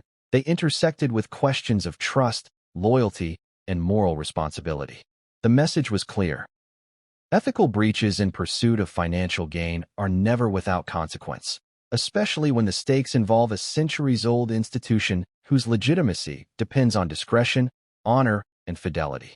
In sum, the Netflix and Spotify deals, when viewed through the lens of the evidence and presented, reveal a pattern in which private conversations may have been exploited for commercial and strategic advantage. From timing negotiations to leveraging insider knowledge, the dossiers compiled in Montecito painted a compelling narrative, financial success achieved at the potential expense of trust and integrity. The confrontation was not merely about documenting past behavior.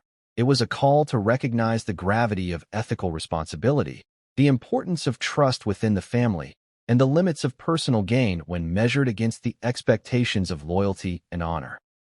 The news of Princess Anne's confrontation with Meghan Markle and Montecito sent ripples throughout the royal family, stirring a mix of shock, concern, and, in some quarters, quiet vindication. Within Buckingham Palace, aides and senior advisors were reportedly taken aback not only by the audacity of the meeting, but also by the weight of the evidence and presented. Sources indicate that the dossier contained in-depth documentation of Meghan's alleged recordings, timelines correlating private conversations to media pitches, and even expert legal analyses on the potential ethical ramifications. For some members of the family, the revelations confirmed suspicions they had long held but were unable to confront directly, while for others, the confrontation marked a dramatic escalation in a conflict that had quietly simmered for years. Prince William, according to insiders, had a particularly strong reaction. Historically protective of the family's public image and acutely aware of the monarchy's delicate balance in the media, William reportedly expressed a mix of frustration and disbelief. While he had previously voiced concerns over media coverage and the portrayal of royal family members, the notion that confidential family discussions had potentially been monetized for Netflix and Spotify deals was a revelation that demanded serious attention. Sources close to him describe long hours of consultation with palace advisors, reviewing legal opinions and examining the contracts in question, all while weighing the potential fallout from public disclosure of these allegations. The gravity of the situation was such that even those accustomed to royal discretion reportedly felt a rare sense of urgency and unease.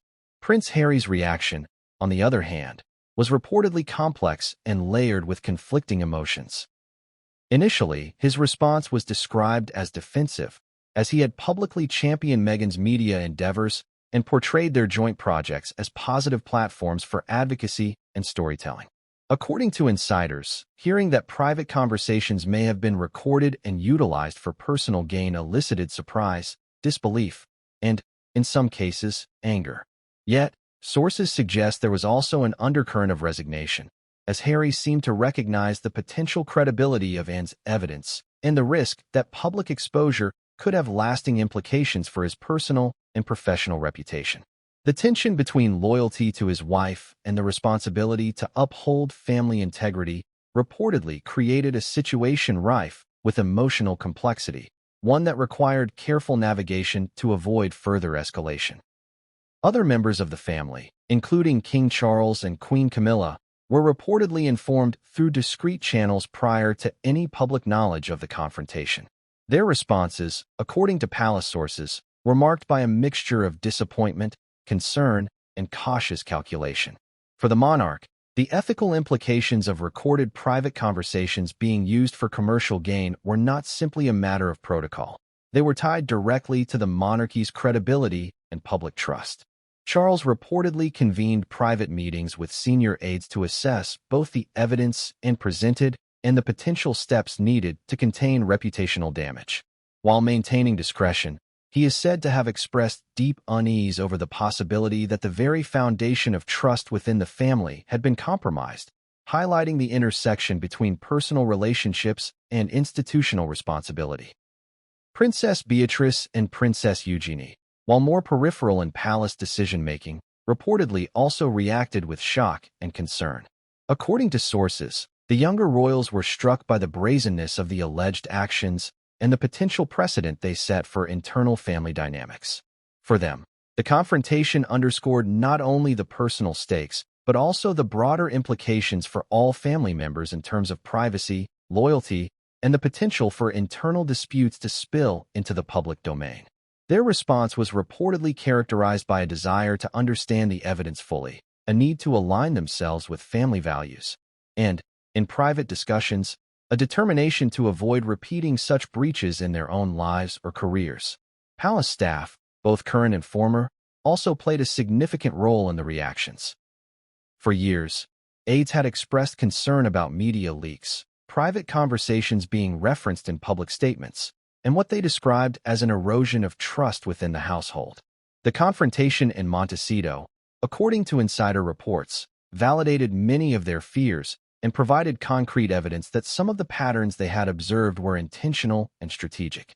Reactions ranged from relief that their concerns were finally substantiated to anxiety over how such allegations, once revealed to the public, could affect their own professional standing and the overall perception of the royal household. The confrontation also prompted discussions about protocol, privacy, and the expectations of former royal family members when engaging in media activities. Advisors reportedly debated the extent to which contractual agreements with Netflix and Spotify could be renegotiated, delayed, or otherwise scrutinized in light of the allegations. Legal counsel weighed in on potential breaches of fiduciary duty, implied confidentiality, and the ethical responsibilities inherent in trust-based relationships, even after a family member transitions to private citizenship. These discussions highlighted the tension between contractual rights, commercial freedom, and moral obligations, a tension that would become central to ongoing family deliberations. Reactions extended beyond the immediate family as well. Close friends, confidants, and philanthropic partners reportedly expressed concern over the implications of Anne's confrontation. The revelation that personal and professional trust may have been compromised created uncertainty in circles that had previously been supportive of Meghan and Harry's initiatives. For some partners, the situation prompted reevaluation of joint projects, consideration of reputational risk, and, in certain cases, temporary suspension of collaborations until the facts could be clarified. This broader ripple effect emphasized the high stakes involved and the far-reaching consequences of actions that intersected with both private life and public perception. Despite the gravity of the evidence presented, there were reportedly differing opinions within the family about the appropriate next steps.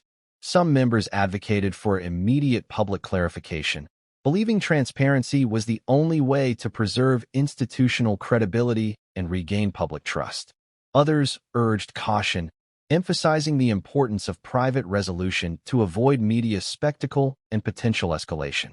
These differing perspectives highlighted not only the complexity of internal family governance, but also the delicate balance between addressing ethical concerns and protecting the monarchy's reputation. Finally, the reactions of the royal family reflected an acknowledgement of the personal courage displayed by Princess Anne. According to insiders, confronting a former family member in a high-stakes setting such as Montecito required not only preparation and evidence, but also a commitment to uphold principles of integrity and ethical responsibility. Her actions were reportedly viewed as a necessary intervention to protect both familial relationships and institutional values, demonstrating leadership and decisiveness that resonated with family members and aides alike. In summary, the royal family's reactions to Princess Anne's confrontation encompassed a broad spectrum of emotions and strategic considerations.